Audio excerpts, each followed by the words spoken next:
नमः शम्भवे च मयो भवे च नमः शङ्कराय च मयस्कराय च नमः शिवाय च शिवतराय च. ಪೂಜ್ಯರಾದ ಭಗವದ್ಬಂಧುಗಳೇ, ಎಲ್ಲರಿಗೂ ಕೂಡ ಇವತ್ತು ಮಹಾಶಿವರಾತ್ರಿ ಹಬ್ಬದ ಹಾರ್ದಿಕ ಶುಭಾಶಯಗಳನ್ನು ಸಲ್ಲಿಸ್ತಾ, ಸಿದ್ಧ ಸಮಾಧಿ ಯೋಗದ ಸತ್ಸಂಗದ ಒಂದು ಅಯೋಧ್ಯ ಶ್ರೀರಾಮ ಸತ್ಸಂಗದ ವತಿಯಿಂದ ನಡೆಸ್ಕೊಂಡು ಬರ್ತಾ ಇರತಕ್ಕಂಥ ಪ್ರವಚನ ಮಾಲಿಕೆಯಲ್ಲಿ ಇವತ್ತು ವಿಶೇಷವಾಗಿ ಶಿವರಾತ್ರಿ ಮಹಿಮೆ ಕುರಿತಾಗಿರ್ತಕ್ಕಂಥ 2 ಮಾತುಗಳನ್ನು ಮಾತಾಡಬೇಕು ಅಂತ ಹೇಳ್ಬಿಟ್ಟು ಹಿರಿಯರೆಲ್ಲ ಅನುಜ್ಞೆ ಮಾಡಿದ್ದಾರೆ. ಹಾಗಾಗಿ ಇವತ್ತೆಲ್ಲರೂ ಕೂಡ ನಾವು ಈ ಪವಿತ್ರ ದಿನದಲ್ಲಿ, ಈ ಪವಿತ್ರ ರಾತ್ರಿಯಲ್ಲಿ ನಾವೆಲ್ಲ ಕೂಡ ಇಲ್ಲಿ ಸೇರಿ ಭಗವಂತನ ಚಿಂತನೆಯನ್ನು, ಶಿವರಾತ್ರಿಯ ಚಿಂತನೆಯನ್ನು ಮಾಡೋದಕ್ಕೆ ಇಲ್ಲಿ ಸೇರಿಕೊಂಡಿದ್ದೀವಿ. ಶಿವರಾತ್ರಿ ರಾತ್ರಿಗಳು ಸಾಕಷ್ಟಿದೆ. ನವರಾತ್ರಿ ಇದೆ, ಆ ಥರನೇ ಬೇರೆ ಬೇರೆ ರಾತ್ರಿಗಳೆಲ್ಲ ಇದೆ. ಆದರೆ ಶಿವರಾತ್ರಿ ವಿಶೇಷತೆ ಏನು? ಪ್ರತಿ ಮಾಸದಲ್ಲೂ ಕೂಡ ಶಿವರಾತ್ರಿ ಬರುತ್ತೆ. ಮಾಸ ಶಿವರಾತ್ರಿ ಅಂತ ಹೇಳ್ಬಿಟ್ಟು ಪ್ರತಿ ಮಾಸದ ಕೃಷ್ಣ ಪಕ್ಷದ ತ್ರಯೋದಶಿ ದಿವಸ ಬರ್ತಕ್ಕಂಥ ಶಿವರಾತ್ರಿನ ಮಾಸ ಶಿವರಾತ್ರಿ ಅಂತ ಕರೀತಾರೆ. ಇದು ಮಹಾಶಿವರಾತ್ರಿ, ಮಾಘ ಕೃಷ್ಣ ತ್ರಯೋದಶಿ ದಿನ ಬರ್ತಕ್ಕಂಥ ಒಂದು ಇದನ್ನು ರಾತ್ರಿಯನ್ನು ಮಹಾಶಿವರಾತ್ರಿ ಅಂತ ಕರೀತಾರೆ. ಯಾಕೆ ಈ ಮಹಾಶಿವರಾತ್ರಿ ಅಂತ ಇದನ್ನು ಯಾಕೆ ಇಷ್ಟು ವಿಶೇಷತೆ, ಇದಕ್ಕೆ ಯಾಕೆ ಇಷ್ಟು ಆದ್ಯತೆಯನ್ನು ಕೊಟ್ಟರು ಋಷಿಮುನಿಗಳು? ಇವತ್ತಿನಲ್ಲಿ ನಾವು ಎಲ್ಲರೂ ಸೇರಿಕೊಂಡು ಉಪವಾಸ ಜಾಗರಣೆಗಳನ್ನೆಲ್ಲ ಯಾಕೆ ಮಾಡಬೇಕು ಅಂತಕ್ಕಂಥ ಕೆಲವು ವಿಚಾರಗಳನ್ನು ನಾವು ಇವತ್ತು ತಿಳ್ಕೋಬೇಕಾಗಿದೆ. ಪುರಂದರದಾಸರು ಒಂದು ಕಡೆ ಹೇಳ್ತಾರೆ, ಭಾಗವತರೊಡಗೂಡಿ ಉಪವಾಸ ಜಾಗರ ಒಂದಿನ ಮಾಡಲಿಲ್ಲ ಅಂತ ಹೇಳ್ಬಿಟ್ಟು. ಭಾಗವತರ ಜೊತೆ ಸೇರ್ಕೋಬೇಕಾಗಿರ್ತಕ್ಕಂಥದ್ದು ಮೊದಲನೇ ಕ್ವಾಲಿಫಿಕೇಷನ್. ಉಪವಾಸ ಜಾಗರ ಮಾಡಬೇಕಾಗಿರ್ತಕ್ಕಂಥದ್ದು 2ನೇ ಕ್ವಾಲಿಫಿಕೇಷನ್. ಉಪವಾಸ ಅಂತಂದರೆ 2 ಥರದ ಉಪವಾಸ ಇದೆ. ಒಂದು, ಏನೂ ಆಹಾರ ತಗೊಂಡಿರತಕ್ಕಂಥದ್ದು ಒಂದು ಉಪವಾಸ. 2ನೇದು, ಗುರುವಿನ ಬಳಿ, ಭಗವಂತನ ಬಳಿ ಕೂತ್ಕೊಂಡು ಕಾಲ ಕಳೀತಕ್ಕಂಥದ್ದು, ಅಂದರೆ ಸತ್ಸಂಗದಲ್ಲಿ ಕಾಲ ಕಳೀತಾ ಇರ್ತಕ್ಕಂಥದ್ದು 2ನೇ ಉಪವಾಸ. ಉಪವಾಸ ಅಂದರೆ ಹತ್ತಿರದಲ್ಲಿ ಕೂತ್ಕೊಂಡು ಮಾಡ್ತಾ ಇರ್ತಕ್ಕಂಥ ಒಂದು ವಾಸ ಅಂತ ಹೇಳ್ಬಿಟ್ಟು. ಹಾಗಾಗಿ ಆಮೇಲೆ ಈ ಜಾಗರ ಅಂತಕ್ಕಂಥದ್ದಕ್ಕೂ 2 ವಿಶೇಷತೆಗಳಿದೆ. ಒಂದೇನು ಅಂದರೆ ನಿದ್ದೆ ಕೆಟ್ಟು ಇರ್ತಕ್ಕಂಥದ್ದು ಒಂದು ಜಾಗರ. 2ನೇ ಜಾಗರ ಏನು ಅಂತಂದರೆ ಒಳಗಡೆ ಅಲರ್ಟ್ ಆಗಿರ್ತಕ್ಕಂಥದ್ದು 2ನೇ ಜಾಗರ. ಅಂದರೆ ನಾವು ಇಂದ್ರಿಯಗಳಿಂದ, ಮನಸ್ಸಿನಿಂದ ಯಾವಾಗಲೂ ಕೂಡ ಎಚ್ಚರವಾಗಿರಬೇಕು ಅಂತ ಹೇಳ್ಬಿಟ್ಟು. ಯಾವಾಗಲೂ ಎಚ್ಚರಿಕೆಯಲ್ಲಿ ಇರಬೇಕು. ಎಚ್ಚರ ತಪ್ಪುದ್ವಾ ನಾವು ಮಾಯೆನಲ್ಲಿ ಬೀಳ್ತೀವಿ ಅಂತ ಹೇಳ್ಬಿಟ್ಟು. ಹಾಗಾಗಿ ಎಚ್ಚರಿಕೆಯ ನಡೆ, ನಮ್ಮ ಮಾತಿನಲ್ಲಿ ಎಚ್ಚರಿಕೆಯ ನಡೆ, ನಮ್ಮ ಕೃತಿಗಳಲ್ಲಿ ಎಚ್ಚರಿಕೆಯ ನಡೆ, ನಾವು ಕೇಳಿಸ್ಕೊಳ್ಳೋದ್ರಲ್ಲಿ ಎಚ್ಚರಿಕೆಯ ನಡೆ, ನಮ್ಮ ನೋಟದಲ್ಲಿ ಎಚ್ಚರಿಕೆಯ ನಡೆ, ಇವೆಲ್ಲ ಕೂಡ ತುಂಬ ಅವಶ್ಯಕವಾಗಿರುತ್ತೆ. ಯಾರು ಈ ಥರ ಎಚ್ಚರವಾಗಿದ್ದಾರೆ, ಅಂಥ ಪ್ರಜ್ಞೆ ಇದೆ, ಎಚ್ಚರವಾಗಿರ್ತಕ್ಕಂಥ ನಡೆ ಇದೆ, ಅಂಥವ್ರನ್ನು ಕೂಡ ಜಾಗರ ಮಾಡ್ತಾ ಇರ್ತಕ್ಕಂಥವ್ರು ಅಂತ ಹೇಳ್ತಾರೆ. ಹಾಗಾಗಿ ಜಾಗರಣೆ ಅಂತಕ್ಕಂಥದ್ದು ತುಂಬ ವಿಶೇಷವಾಗಿರ್ತಕ್ಕಂಥ ಪದ. ಹಾಗೆಯೇ ಉಪವಾಸ ಅಂತಕ್ಕಂಥದ್ದು ಹೆಚ್ಚಿನದಾಗಿರ್ತಕ್ಕಂಥ ಪದ. ಉಪನಯನ ನಾವೆಲ್ಲ ಕೇಳಿರ್ತೀವಿ.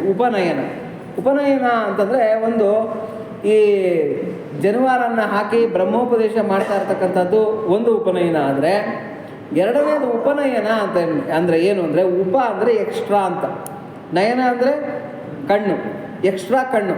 ಯಾವುದದು ಅಂತಂದರೆ ಜ್ಞಾನಚಕ್ಷು ಅಂತ ಹೇಳ್ಬಿಟ್ಟು ಅಂತ. ದದಾಮಿ ಬುದ್ಧಿಯೋಗಂ ತಮ್ ಅಂತ ಭಗವಂತ ಹೇಳ್ತಾನೆ, ಬುದ್ಧಿಯೋಗವನ್ನು ಕೊಡ್ತೀನಿ ಅಂತ ಹೇಳ್ಬಿಟ್ಟು ಅಂತ.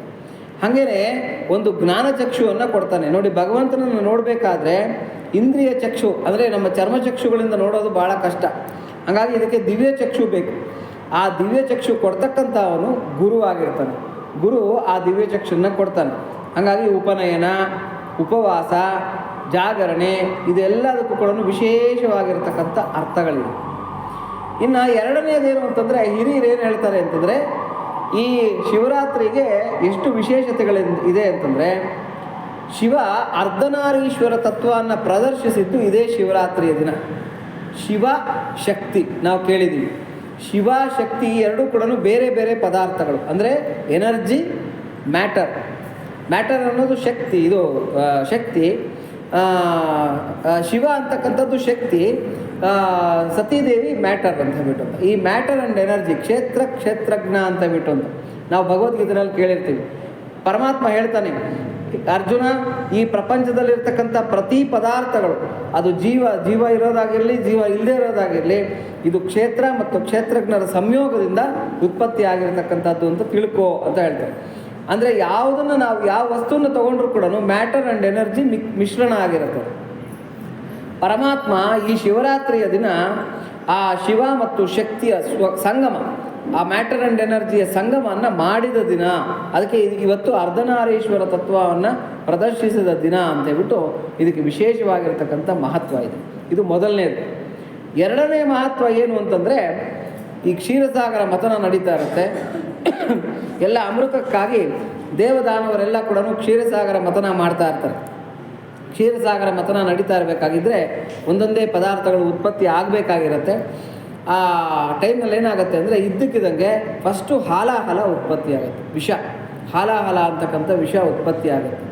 ಇದು ಏನು ಸೂಚಿಸುತ್ತೆ ಅಂದರೆ, ನಾವು ಏನೇ ಒಳ್ಳೆ ಕೆಲಸ ಮಾಡೋದಕ್ಕೆ ಹೋದ್ರೂ ಫಸ್ಟ್ ನಮಗೆ ಬರ್ತಾ ಇರ್ತಕ್ಕಂಥದ್ದು ಆಬ್ಸ್ಟೆಕಲ್ಸ್, ಅಂದರೆ ನಮಗೆ ವಿಘ್ನಗಳು ಅಂತಕ್ಕಂಥದ್ದು ಮೊದಲು ಬರುತ್ತೆ. ವಿಘ್ನಗಳನ್ನು ಯಾರು ದಾಟ್ತಾರೆ ಅವರು ಈ ಒಂದು ಅಮೃತ ಸ್ವರೂಪವಾಗಿರ್ತಕ್ಕಂಥ ಫಲನ ಹೊಂದೋದಕ್ಕೆ ರೆಡಿ ಆಗ್ತಾರೆ.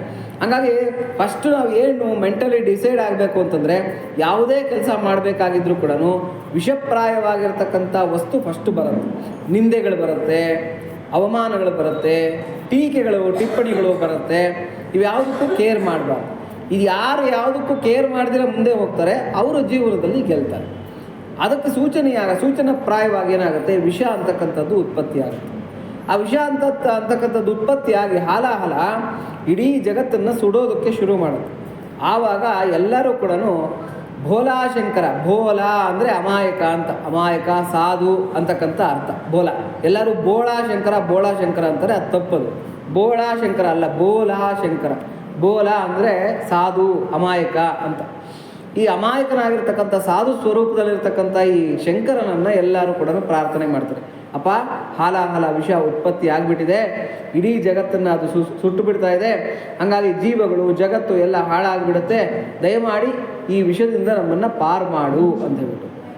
ಆವಾಗ ಪರಮಾತ್ಮ ಏನು ಮಾಡೋದಂತೆ ಅಂದರೆ, ಆ ಶಿವಸ್ವರೂಪದಲ್ಲಿ ಬಂದು ಆ ಇಡೀ ಉತ್ಪತ್ತಿ ಆಗಿರತಕ್ಕಂಥ ಹಾಲಾಹಲ ವಿಷಯನ್ನು ತಾನು ಕುಡಿದು ಬಿಡ್ತಾನೆ. ಪಾರ್ವತಿ ದೇವಿ ಏನು ಮಾಡ್ತಾಳೆ ಅಂದರೆ, 3 ಬೆರಳಲ್ಲಿ ಈ ಥರ ಕಂಠನ್ನು ಒತ್ತುತ್ತಾಳೆ. ಅಂದರೆ ಎಲ್ಲಿ ಶಿವನ ಗರ್ಭದಲ್ಲಿರ್ತಕ್ಕಂಥ 14 ಲೋಕಗಳು ಸುಟ್ಟು ಹೋಗುತ್ತೋ ಅಂತ ಹೇಳ್ಬಿಟ್ಟು ಆ 3 ಬೆರಳುಗಳಲ್ಲಿ ಶಿವನ ಕಂಠವನ್ನು ಒತ್ತಾಳಂತೆ. ಆವಾಗ ಆ ಕಂಠದ ಪ್ರದೇಶದಲ್ಲಿ ಆ ವಿಷ ಅಂತಕ್ಕಂಥದ್ದು ನಿಂತು ನೀಲಿಯ ವರ್ಣಕ್ಕೆ ತಿರುಗುತ್ತೆ ಕಂಠ. ಹಾಗಾಗಿ ವಿಷಕಂಠ, ನೀಲಕಂಠ, ನಂಜುಂಡ, ಈ ಥರದ ಹೆಸರುಗಳೆಲ್ಲ ಕೂಡ ಪರಮೇಶ್ವರನಿಗೆ ಬಂತು ಅಂತ ಹೇಳ್ಬಿಟ್ಟು. ಇದು ನಡೆದಿರ್ತಕ್ಕಂಥದ್ದು ಯಾವಾಗ ಅಂತಂದರೆ ಮಹಾಶಿವರಾತ್ರಿಯದು. ಯಾತಕ್ಕೆ ಜಾಗರಣೆ ಮಾಡ್ತಾರೆ ಅಂದರೆ, ದೇವಾನುದೇವತೆಗಳೆಲ್ಲ ಕೂಡ ಜಾಗರಣೆ ಇದ್ದು, ಈ ನಮ್ಮಲ್ಲೊಂದು ನಂಬಿಕೆ ಏನು ಅಂತಂದರೆ, ಹಾವೆಯನ್ನು ಕಚ್ಚಿಬಿಟ್ರೆ, ವಿಷಪ್ರಾಶನ ಮಾಡಿಬಿಟ್ರೆ ನಿದ್ದೆ ಮಾಡಬಾರ್ದು ಅಂತ.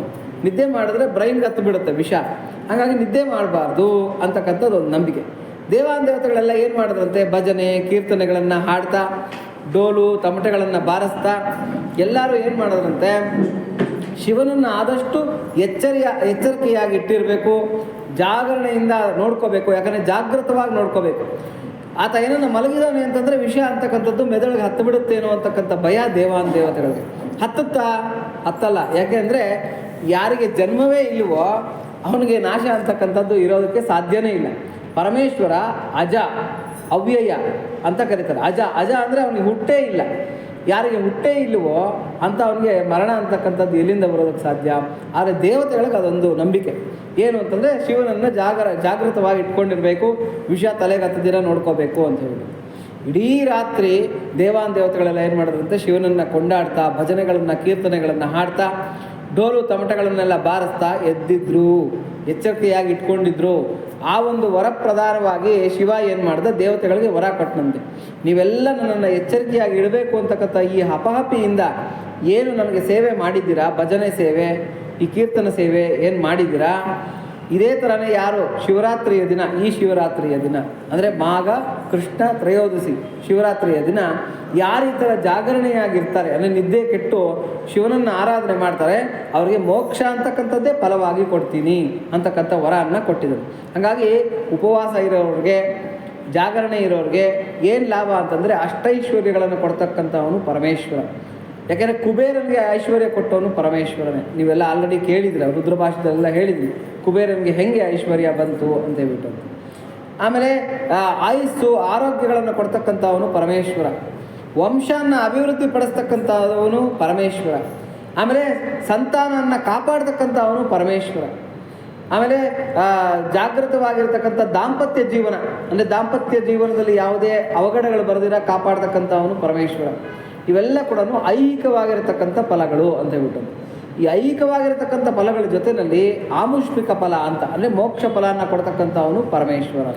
ಈ ಬಿಲ್ವಪತ್ರೆಯನ್ನು ಪೂಜೆ ಮಾಡುವಾಗ ನಾವು ಗಮನಿಸ್ಕೋಬೇಕಂತ ಹೇಳ್ತೀನಿ. ನೆಕ್ಸ್ಟ್ ಬಿಲ್ಪತ್ರೆ ಬಂದಾಗ ಹೇಳ್ತೀನಿ. ಬಿಲ್ವಪತ್ರೆ ಪೂಜೆ ಮಾಡುವಾಗ ಪರಮೇಶ್ವರ ನಮಗೆ ಕೋಡ್ ಕೊಡ್ತಾನಂತೆ. ಅಂದರೆ ನಿನಗೆ ಏನು ಐಹಿಕವಾಗಿ ಏನು ಸಿಗುತ್ತೆ, ಆಮುಷ್ಮಿಕವಾಗಿರ್ತಕ್ಕಂಥ ಫಲ ಏನು ಸಿಗುತ್ತೆ ಅಂತ ಪರಮೇಶ್ವರ ಕೋಡ್ ಕೊಡ್ತಾನಂತೆ. ಅದನ್ನು ನಾವು ಗಮನಿಸ್ಕೋಬೇಕು ಬಿಲ್ವಾರ್ಚನೆ ಮಾಡುವಾಗ ಅಂತ ಹೇಳ್ತಾರೆ. ಈ ಥರ ಎಲ್ಲದನ್ನು ಕೊಡ್ತಾ ಇರ್ತಕ್ಕಂಥವನು ಪರಮೇಶ್ವರ. ಹೀಗೆ ಶಿವರಾತ್ರಿಯ ಮಹಾತ್ಮೆ ಅಂತಕ್ಕಂಥದ್ದು ನಡೆಯುತ್ತೆ. ಇದು ಎರಡನೇ ಒಂದು ಸಂದರ್ಭ, ಪುರಾಣಗಳಲ್ಲಿ ಬಂದಿರತಕ್ಕಂಥ ಸಂದರ್ಭ. ಶಿವರಾತ್ರಿಗಿರ್ತಕ್ಕಂಥ ಮೂರನೆಯ ಒಂದು ಮಹಾತ್ಮೆ ಏನು ಅಂತಂದರೆ, ಬ್ರಹ್ಮನಿಗೆ ವಿಷ್ಣುವಿಗೆ ಒಂದ್ಸಲಿ ಯುದ್ಧ ನಡೆದು ಬಿಡುತ್ತೆ, ಅಂದರೆ ಒಂದು ಟಗಾಫಾರ ಆಗಿಬಿಡುತ್ತೆ. ಏನು ಅಂತಂದರೆ, ಬ್ರಹ್ಮ ಇಡೀ ಸೃಷ್ಟಿಗೆ ಮೂಲ ನಾನು, ಇಡೀ ಸೃಷ್ಟಿಯ ಸೃಷ್ಟಿಕರ್ತ ನಾನು, ನನಗಿಂತ ದೊಡ್ಡವರು ಯಾರೂ ಇಲ್ಲ ಅಂತ ಹೇಳ್ಬಿಟ್ಟು. ಯಾಕೆಂತಂದರೆ ಮ್ಯಾಟರ್ ಆ್ಯಂಡ್ ಎನರ್ಜಿ ಮಿಕ್ಸ್ ಮಾಡಿ ಅದನ್ನು ಪಂಚೀಕರಣ ಅಂತ ಕರೀತಾರೆ. ಅಂದರೆ ಪಂಚಭೂತಗಳ ಪಂಚೀಕರಣ. ಈ ಪಂಚಭೂತಗಳ ಪಂಚೀಕರಣವನ್ನು ಮಾಡಿ ನೋಡಿ, ಹದದಲ್ಲಿರುತ್ತೆ ನಮ್ಮ ಶರೀರದಲ್ಲಿ. ಯಾವತ್ತಿಗೂ ಕೂಡ ಎಲ್ಲ ಕೂಡ ಹದದಲ್ಲಿರುತ್ತೆ. ಅಂದರೆ ಯಾವುದು ಅಗ್ನಿ ಆಗಲಿ, ನೀರಾಗಲಿ, ಗಾಳಿ ಆಗಲಿ, ಆಕಾಶ ಆಗಲಿ, ಭೂಮಿ ಆಗಲಿ, ಇವ್ಯಾವ ಪಂಚಭೂತಗಳು ಕೂಡ ತನ್ನ ಹದ್ದು ಮೀರಿ ನಡೆಯಲ್ಲ. ಎಲ್ಲ ಕೂಡ ಆಯಾ ಹದ್ದಲ್ಲಿದ್ದು ನಮಗೆ ಅದು ಅನುಕೂಲವಾಗಿರತಕ್ಕಂಥ ಒಂದು ವಾತಾವರಣವನ್ನು ಉಂಟು ಮಾಡ್ತಾ ಇರುತ್ತೆ. ನಿರ್ಜೀವವಾಗಿರತಕ್ಕಂಥ ಈ ಕಂಬ, ಇಟ್ಟಿಗೆ, ಕಲ್ಲು ಇವುಗಳಲ್ಲಿ ಇಲ್ವಾ ಅಂತಂದರೆ ಅವುಗಳಲ್ಲೂ ಪಂಚಭೂತಗಳಿರುತ್ತೆ. ಯಾಕೆಂದರೆ ನಾವು ಆಟಮನ್ನು ತೊಗೊಂಡಾಗ ಆಟಮ್ನಲ್ಲಿ ಏನಿರುತ್ತೆ, ಎಲೆಕ್ಟ್ರಾನ್ಸು, ಪ್ರೋಟಾನ್ಸು, ನ್ಯೂಟ್ರಾನ್ಸು, ಮಧ್ಯದಲ್ಲೆಲ್ಲ ಗ್ಯಾಪ್ ಇರುತ್ತೆ. ಅಲ್ಲಿಗೆ ಆಕಾಶ ಇರುತ್ತೆ, ನೀರಿರುತ್ತೆ, ಮ್ಯಾಟರ್ ಇರುತ್ತೆ, ಪ್ರತಿಯೊಂದು ಇರುತ್ತೆ. ಅಂದರೆ ಎಲ್ಲದರಲ್ಲೂ ಕೂಡ ಈ ಪಂಚಭೂತಗಳಿರುತ್ತೆ. ಇದನ್ನೆಲ್ಲ ಸೇರಿಸಿ ಸೃಷ್ಟಿ ಮಾಡ್ತಕ್ಕಂಥವನು ನಾನಪ್ಪ, ಸೃಷ್ಟಿಯನ್ನು ವಿಸ್ತಾರ ಮಾಡ್ತಾ ಇದ್ದೀನಿ, ನನಗಿಂತ ದೊಡ್ಡವ್ರು ಯಾರೂ ಇಲ್ಲ ಅಂತ ಬ್ರಹ್ಮ ಹೇಳ್ತಾರೆ. ವಿಷ್ಣು ಹೇಳ್ತಾನೆ, ಇದನ್ನೆಲ್ಲ ನೀನು ಸೃಷ್ಟಿ ಮಾಡ್ಬೋದು, ಆದರೆ ಇದನ್ನೆಲ್ಲ ಕಾಪಾಡ್ತಾ ಇರ್ತಕ್ಕಂಥವನು ಸ್ಥಿತಿ ಅಂತ ಹೇಳ್ತಾರೆ. ಅಂದರೆ ಎಲ್ಲದನ್ನು ಒಂದು ಬ್ಯಾಲೆನ್ಸ್ ಆಗಿ ಇಟ್ಕೊಂಡಿರ್ತಕ್ಕಂಥವನು ನಾನು, ನನಗಿಂತ ದೊಡ್ಡವ್ರು ಯಾರೂ ಇಲ್ಲ ಅಂತಕ್ಕಂಥ. ಹೀಗೆ ಟಗಾಫಾರ್ ಇಬ್ಬರಲ್ಲೂ ಬಂದ್ಬಿಡುತ್ತೆ. ಇವರಿಬ್ಬರು ಟಗಾಫಾರ್ ನೋಡಿಬಿಟ್ಟು, ಅಯ್ಯೋ ತ್ರಿಮೂರ್ತಿಗಳಲ್ಲಿ ಈ ಥರ ಭೇದ ಭಾವ ಬಂದುಬಿಟ್ರೆ, ಯಾಕೆಂದರೆ ಓಂಕಾರ ಅಂತ ಕರೀತಾರೆ, ಆ ಉ ಮಾ ಅಂತ ಹೇಳ್ಬಿಟ್ಟು. ಅಕಾರಕ್ಕೆ ಬ್ರಹ್ಮ, ಉಕಾರಕ್ಕೆ ವಿಷ್ಣು, ಮಕಾರಕ್ಕೆ ಮಹೇಶ್ವರ ಅಂತ. ಜನರೇಟರ್, ಆಪರೇಟರ್, ಡಿಸ್ಟ್ರಕ್ಟರ್ ಅಂತ ಹೇಳ್ಬಿಟ್ಟು. ಇವು ಮೂರು ಒಂದೇ ಶಕ್ತಿಯ ಮೂರು ರೂಪಗಳು, ಒಂದೇ ಶಕ್ತಿಯ ಮೂರು ರೂಪಗಳಿವೆ, ಬೇರೆ ಬೇರೆ ಶಕ್ತಿಗಳಲ್ಲ. ಒಂದೇ ಶಕ್ತಿಯ ಮೂರು ರೂಪಗಳು.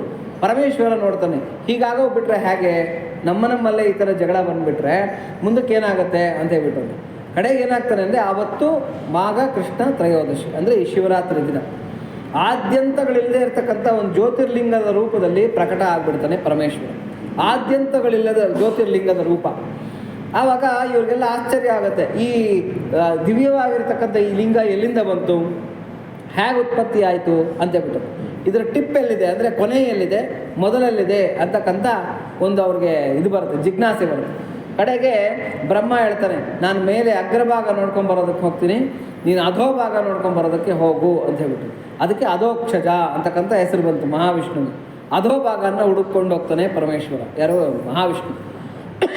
ಲಿಂಗದ ಅಗ್ರನ ಹುಡುಕಿ, ಅಲ್ಲೇ ಅಧೋಭಾಗನ ಹುಡುಕಿ ಹುಡುಕಿ ಹುಡುಕಿ ಹುಡುಕಿ ಎಷ್ಟು ಹೋದರೂ ಕೂಡ ಅಧೋಭಾಗ ಎಲ್ಲಿಂದ ಬಂದಿದೆ ಅಂತ, ಅಂದರೆ ಆದಿ ಎಲ್ಲಿದೆ ಈ ಲಿಂಗಕ್ಕೆ ಅನ್ನೋದು ಗೊತ್ತಾಗಲಿಲ್ಲ.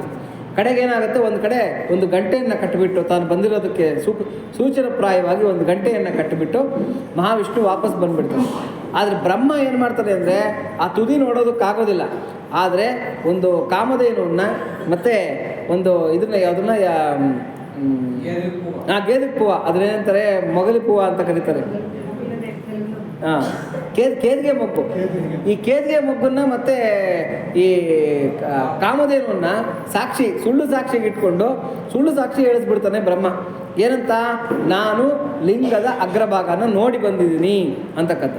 ಮಹಾವಿಷ್ಣು, ಆಯ್ತಪ್ಪ ನೀನೇ ದೊಡ್ಡವನು, ಯಾಕಂದ್ರೆ ನೀನು ಲಿಂಗದ ಅಗ್ರಭಾಗ ನೋಡ್ಕೊಂಬಂದ್ಬಿಟ್ಟಿದ್ಯಾ ಅಂತೇಳ್ಬಿಟ್ಟು. ಬೇಕಾದರೆ ಕೇಳು ಈ ಹೂವನ್ನು ಅಂತೇಳ್ಬಿಟ್ಟು ಕೇದಿಗೆ ಮೊಗ್ಗನ್ನು ಕೇಳ್ತಾರೆ. ಆ ಮೊಗ್ಗು ಸುಳ್ಳು ಹೇಳಿಬಿಡೋದು. ಹೌದು, ಬ್ರಹ್ಮ ಅಗ್ರಭಾಗ ನೋಡಿದ್ದಾನೆ. ಈ ಕಾಮಧೇನುವನ್ನು ಕೇಳಿದಾಗ ಕಾಮಧೇನು ಏನು ಮಾಡುತ್ತೆ, ತಲೆ ಹೀಗೆ ಉಗ್ಸುತ್ತೆ, ಹೌದು ನೋಡಿದ್ದಾನೆ ಅಗ್ರಭಾಗನ. ಬಾಲನ್ನು ಹಿಂಗೆ ಅಲ್ಲಾಡಿಸುತ್ತೆ, ಇಲ್ಲ ನೋಡಿಲ್ಲ ಅಂತ ಹೇಳ್ಬಿಟ್ಟು. ತಕ್ಷಣ ಏನಾಗುತ್ತೆ ಅಂತಂದರೆ ಆ ಜ್ಯೋತಿರ್ಲಿಂಗದ ರೂಪದಲ್ಲಿರ್ತಕ್ಕಂಥ ಪರಮೇಶ್ವರ ತನ್ನ ಸಾಕ್ಷಾತ್ಕಾರನ ತೋರಿಸಿ, ತನ್ನ ನಿಜ ರೂಪವನ್ನು ತೋರಿಸಿ ಆತ ಏನು ಮಾಡ್ತಾನೆ, 3 ಜನಕ್ಕೂ ಕೂಡ ಶಾಪ ಹಾಕ್ತಾನೆ. ಅಂದರೆ ಸುಳ್ಳು ಹೇಳೋದೇ ತಪ್ಪು, ಅದರಲ್ಲಿ ಅದನ್ನು ವಾದ ಮಾಡಿ ಸುಳ್ಳು ಸಾಕ್ಷಿ ಹೇಳಿಸಿ ಧರ್ಮಕ್ಕೆ ಅಪಚಾರ ಮಾಡಿದ್ದೀರಾ, ಹಾಗಾಗಿ 3 ಜನಕ್ಕೂ ಶಾಪ ಕೊಡ್ತಾ ಇದ್ದೀನಿ ಅಂತ. ಶಿವನ ಪೂಜೆಗೆ ಕೇದಿಗೆ ಮಗ್ಗು ಬಳಸ್ದಿರ ಹೋಗಲಿ ಅಂತಕ್ಕಂಥ ಶಾಪ ಕೊಟ್ಬಿಡ್ತಾನೆ. ಅದಕ್ಕೆ ನೋಡಿ, ಮಹಾಲಕ್ಷ್ಮಿಗೆ ಬಿಟ್ಟರೆ ಬೇರೆ ಯಾವ ದೇವರಿಗೂ ಕೂಡ ನಾವು ಕೇದಿಗೆ ಮಗ್ಗು ಬಳಸಲ್ಲ, ಮಹಾವಿಷ್ಣುವು ಕೂಡ ಬಳಸಲ್ಲ. ಯಾಕಂದರೆ ವಿಷ್ಣುಗೂ ಶಿವನಿಗೂ ಭೇದ ಇಲ್ಲ, ಹಾಗಾಗಿ ಮಹಾವಿಷ್ಣುವಿಗೂ ಕೇದಿಗೆ ಮಗ್ಗು ಇಡಲ್ಲ, ಶಿವನಿಗೂ ಕೇದಿಗೆ ಮಗ್ಗು ಇಡಲ್ಲ. ಮಹಾಲಕ್ಷ್ಮಿಗೆ ಮಾತ್ರ ಇಡ್ತೀವಿ ನಾವು ಕೇದಿಗೆ ಮಗ್ಗು. ಹಾಗಾಗಿ ಕೇದಿಗೆ ಮಗ್ಗು ಶಿವನ ಪೂಜೆಯಿಂದ ಅವತ್ತಿಂದ ಹೊರಗೋಯ್ತು ಅಂತ. ಅದಕ್ಕೆ ಶಿವನ ಪೂಜೆಗೆ ಅದು ನಾಲಾಯಕ ಆಗಿಬಿಡ್ತು ಅಂತ ಹೇಳ್ಬಿಟ್ಟು.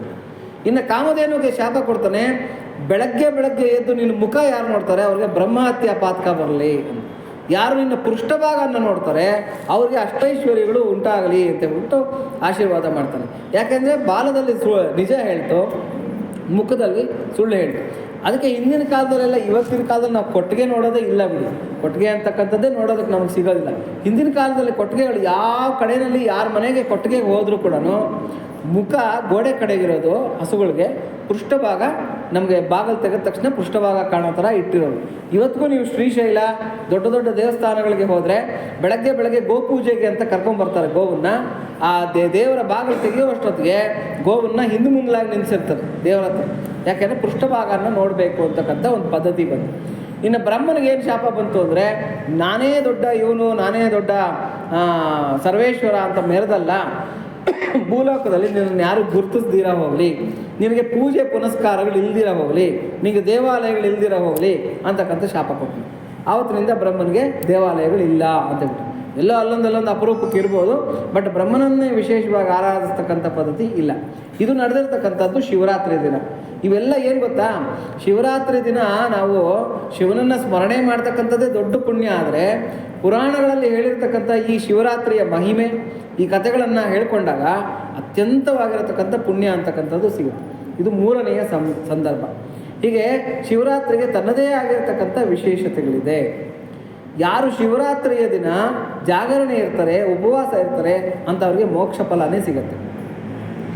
ಇನ್ನೊಂದು ಸಂದರ್ಭ ಏನು ಅಂತಂದರೆ, ಶಿವಪುರಾಣದ ಪ್ರಕಾರ ಶಿವ ಹೇಳೋದೇನು ಅಂತಂದರೆ, ಈ ಮಾಘ ಕೃಷ್ಣ ತ್ರಯೋದಶಿ ಶಿವರಾತ್ರಿಯ ದಿನ ಕರೆಕ್ಟಾಗಿ 12 ಗಂಟೆಯಿಂದ 3 ಗಂಟೆವರೆಗೂ ಲೆಕ್ಕ ಬರೆದಿಟ್ಕೊಳ್ಳಿ ಬೇಕಾದರೆ, ಇದನ್ನು 3ನೆಯ ಜಾವ ಅಂತ ಕರೀತಾರೆ. ಒಂದು ಜಾವ ಅಂತಂದರೆ 3 ಗಂಟೆ ಟೈಮ್, 3 hours ಒಂದು ಜಾವ. ಸಂಜೆ 6 ಗಂಟೆಯಿಂದ 9 ಗಂಟೆವರೆಗೂ ಮೊದಲನೇ ಜಾವ, 9ರಿಂದ 12 ಗಂಟೆವರೆಗೂ 2ನೇ ಜಾವ, 12ರಿಂದ 3 ಗಂಟೆವರೆಗೂ 3ನೇ ಜಾವ, 3ರಿಂದ 6 ಗಂಟೆವರೆಗೂ 4ನೇ ಜಾವ. ಈಶ್ವರ ಕೊಟ್ಟಿರ್ತಕ್ಕಂಥ ವರ ಏನು ಅಂತಂದರೆ, ಕರೆಕ್ಟಾಗಿ ಮಧ್ಯರಾತ್ರಿ 12 ಗಂಟೆಯಿಂದ 3 ಗಂಟೆ ಒಳಗೆ 3ನೇ ಜಾವದಲ್ಲಿ ಶಿವನ ಅಪಾರವಾಗಿರ್ತಕ್ಕಂಥ ಕೃಪೆ, ಶಿವನ ಒಂದು ಒಲುಮೆ, ಆಮೇಲೆ ಅದನ್ನು ಏನಂತ ಕರೀತಾರೆ ಅಂದರೆ ಕಾಸ್ಮಿಕ್ ಎನರ್ಜಿ ಅಂತ ಕರೀತಾರೆ. ಅಂದರೆ ಬ್ರಹ್ಮಾಂಡದ ಶಕ್ತಿ. ಆ ಬ್ರಹ್ಮಾಂಡದ ಶಕ್ತಿ ಏನು ಮಾಡುತ್ತೆ ಅಂದರೆ ಧುಮ್ಮಿಕ್ಕತ್ತಂತೆ, ಅಂದರೆ ಜಲಪಾತ ಧುಮುಕದಂಗೆ ಧುಮುಕುತ್ತಂತೆ, ಧುಮುಕಿ ಹರಿದು ಬರುತ್ತೆ. ಹೇಗೆ ಆಕಾಶಗಂಗೆ ಧುಮುಕದ್ಲು ಹಾಗೆ ಜಲಪಾತ ಧುಮುಕುತ್ತೆ, ಹಾಗೆ ಕಾಸ್ಮಿಕ್ ಎನರ್ಜಿ ಅಂತಕ್ಕಂಥದ್ದು ಬ್ರಹ್ಮಾಂಡದ ಶಕ್ತಿ ಆ ಶಿವನ ಕರುಣೆಯ ಕೃಪೆಯ ರೂಪದಲ್ಲಿ ಈ 3ನೇ ಜಾವದಲ್ಲಿ ಧುಮ್ಮಿಕ್ಕಿ ಬರುತ್ತಂತೆ ಇವತ್ತಿನ ದಿವಸ. ಯಾರು ಆವಾಗ ಅವರ ಬೆನ್ನು ಮೂಳೆ ನೆಟ್ಟಗಿರುತ್ತೆ, ಅವರು ಅದನ್ನು ರಿಸೀವ್ ಮಾಡ್ಕೊತಾರೆ. ಬೆನ್ನು ಮೂಳೆ ಯಾರಾದರೂ ಭೂಮಿಗೆ ಸಮವಾಗಿ ಅವ್ರು ಏನನ್ನ ಇದ್ದರೆ ಅವ್ರು ಅದನ್ನು ರಿಸೀವ್ ಮಾಡ್ಕೊಳೋದಕ್ಕಾಗಲ್ಲ. ಪ್ರಾಣಿಗಳು ರಿಸೀವ್ ಮಾಡ್ಕೊಳೋದಕ್ಕಾಗತ್ತಾ? ಯಾಕಂದರೆ ಪ್ರಾಣಿಗಳ ಮೂಳೆ ಎಲ್ಲ ಕೂಡ ಭೂಮಿಗೆ ಪ್ಯಾರಲಲ್ ಆಗಿರುತ್ತೆ, ಅವ್ರು ರಿಸೀವ್ ಮಾಡ್ಕೊಳೋದಕ್ಕಾಗೋದಿಲ್ಲ. ಆದರೆ ಮನುಷ್ಯ ಮನಸ್ಸು ಮಾಡಿದ್ರೆ ಈ 3ನೇ ಜಾವದಲ್ಲಿ ಎದ್ದಿದ್ದು ಧ್ಯಾನ, ಜಪ ಅಥವಾ ಇನ್ನೇನನ್ನ ಭಜನೆ, ಕೀರ್ತನೆ ಇದೇನನ್ನು ಮಾಡ್ತಾ ಇದ್ದರೆ ಆವಾಗ ಅವನ ಬೆನ್ನು ಮೂಳೆ ಹೇಗಿರುತ್ತೆ, ಆಕಾಶಕ್ಕೆ ಮೇಲ್ಮುಖವಾಗಿರುತ್ತೆ. ಯಾರ ಮೂಳೆ ನೆಟ್ಟಗಿರುತ್ತೆ ಆಕಾಶಕ್ಕೆ ಮೇಲ್ಮುಖವಾಗಿ, ಅವರು ಇದನ್ನು ರಿಸೀವ್ ಮಾಡ್ಕೊತಾರೆ ಅಂತ. ಅಂದರೆ ಬರ್ತಾ ಇರ್ತಕ್ಕಂಥ ಈ ಎನರ್ಜಿನ ರಿಸೀವ್ ಮಾಡ್ಕೊತಾರೆ ಅಂತ ಹೇಳ್ಬಿಟ್ಟು. ಈ ಎನರ್ಜಿನ ರಿಸೀವ್ ಮಾಡಿಕೊಂಡ್ರೆ ಏನು ಫಲ ಅಂತಂದರೆ ನೋಡಿ, ಆರೋಗ್ಯ, ಆಯುಷ್ಯ, ವಿದ್ಯೆ, ಐಶ್ವರ್ಯ ಇವೆಲ್ಲ ಕೂಡ ಅವರು ಕರತಲಾ ಮೂಲಕ ಮಾಡ್ಕೊತಾರೆ ಅಂತ ಹೇಳ್ಬಿಟ್ಟು. ಅಂದರೆ ಅದನ್ನೇನು ಕಷ್ಟಪಡಬೇಕಾದ್ದಿಲ್ಲ, ಅವ್ರಿರೋ ಕಡೆಗೆ ಅದು ಹುಡುಕೊಂಡು ಬರುತ್ತೆ ಅಂತ ಹೇಳ್ಬಿಟ್ಟು. ಇವಾಗ ಎಲ್ಲಿ ಹಳ್ಳ ಇದ್ದರೆ ಅಲ್ಲಿಗೆ ನೀರು ಹರ್ಕೊಂಡು ಹೋಗುತ್ತೆ, ಹೌದಾ? ಅಪ್ಪಗೆ ಹೋಗಲ್ಲ ನೀರು. ಎಲ್ಲಿ ಹಳ್ಳ ಇದ್ದರೆ ಅಲ್ಲಿಗೆ ಹರ್ಕೊಂಡು ಹೋಗುತ್ತೆ. ಅದೇ ಥರನೇ ಎಲ್ಲಿ ಈ ಥರದ ಒಬ್ಬ ಶಿವಭಕ್ತನಿರ್ತಾನೆ ಅವನ ಹತ್ರಕ್ಕೆ ಅದೃಷ್ಟಗಳೆಲ್ಲ ಕೂಡ ಹುಡುಕೊಂಡು ಬರುತ್ತೆ. ಯಾಕೆಂದರೆ ಶಿವ ಅಂತಂದ್ರೇ ಮಂಗಳಮಯ ಅಂತ, ಮಂಗಳಗಳಿಗೆ ಮಂಗಳಪ್ರದನಾಗಿರ್ತಕ್ಕಂಥ ಅವನು ಪರಮೇಶ್ವರ. ಅವನು ಉಡುಗೆ ತೊಡುಗೆಗಳು ನೋಡಿ, ಎಲ್ಲ ಹಾವುಗಳು ಚೇಳುಗಳು ಇಂಥವನ್ನೆಲ್ಲ ಉಡುಗೆಗಳಾಗಿ ಆಭರಣಗಳಾಗಿ ಹೊಂದಿರ್ತಾನೆ. ಜಟೆ ಎಲ್ಲ ಕೂಡ ಹುಣಸೆಕಾಯಿ ಥರ ತಿರುಗಳು ಸುತ್ಕೊಂಡ್ಬಿಟ್ಟಿರುತ್ತೆ. ಅದಕ್ಕೆ ಅವನನ್ನು ಕಪರ್ದಿ ಅಂತ ಕರೀತಾರೆ. ಕಪರ್ದಿ ಅಂದರೆ ಜಟೆ ಕಟ್ಕೊಂಡಿರ್ತಕ್ಕಂಥ ಕೇಶ ಇರ್ತಕ್ಕಂಥ ಅವನು ಅಂತ. ಇನ್ನು ಮೈಗೆ ಬಳ್ಕೊಂಡಿರ್ತಕ್ಕಂಥ ಟಾಕಮ್ ಪೌಡ್ರ್ ಏನು ಅಂತಂದರೆ ನಾವು ಏನೇನೋ ಪಾಣ್ಸು ಅದು ಇದು ಹಚ್ಕೊತೀವಿ. ಪರಮೇಶ್ವರ ಏನು ಮಾಡ್ತಾನೆ ಅಂತಂದರೆ ಚಿತಾಭಸ್ಮವನ್ನು ಬಳ್ಕೊಂಡಿರ್ತಾನೆ. ಹಾವುಗಳನ್ನೇ ಸರ್ಪಗಳನ್ನೇ ಅವನ ಕಂಠಾಭರಣವಾಗಿ ಹೊಂದಿರ್ತಾನೆ.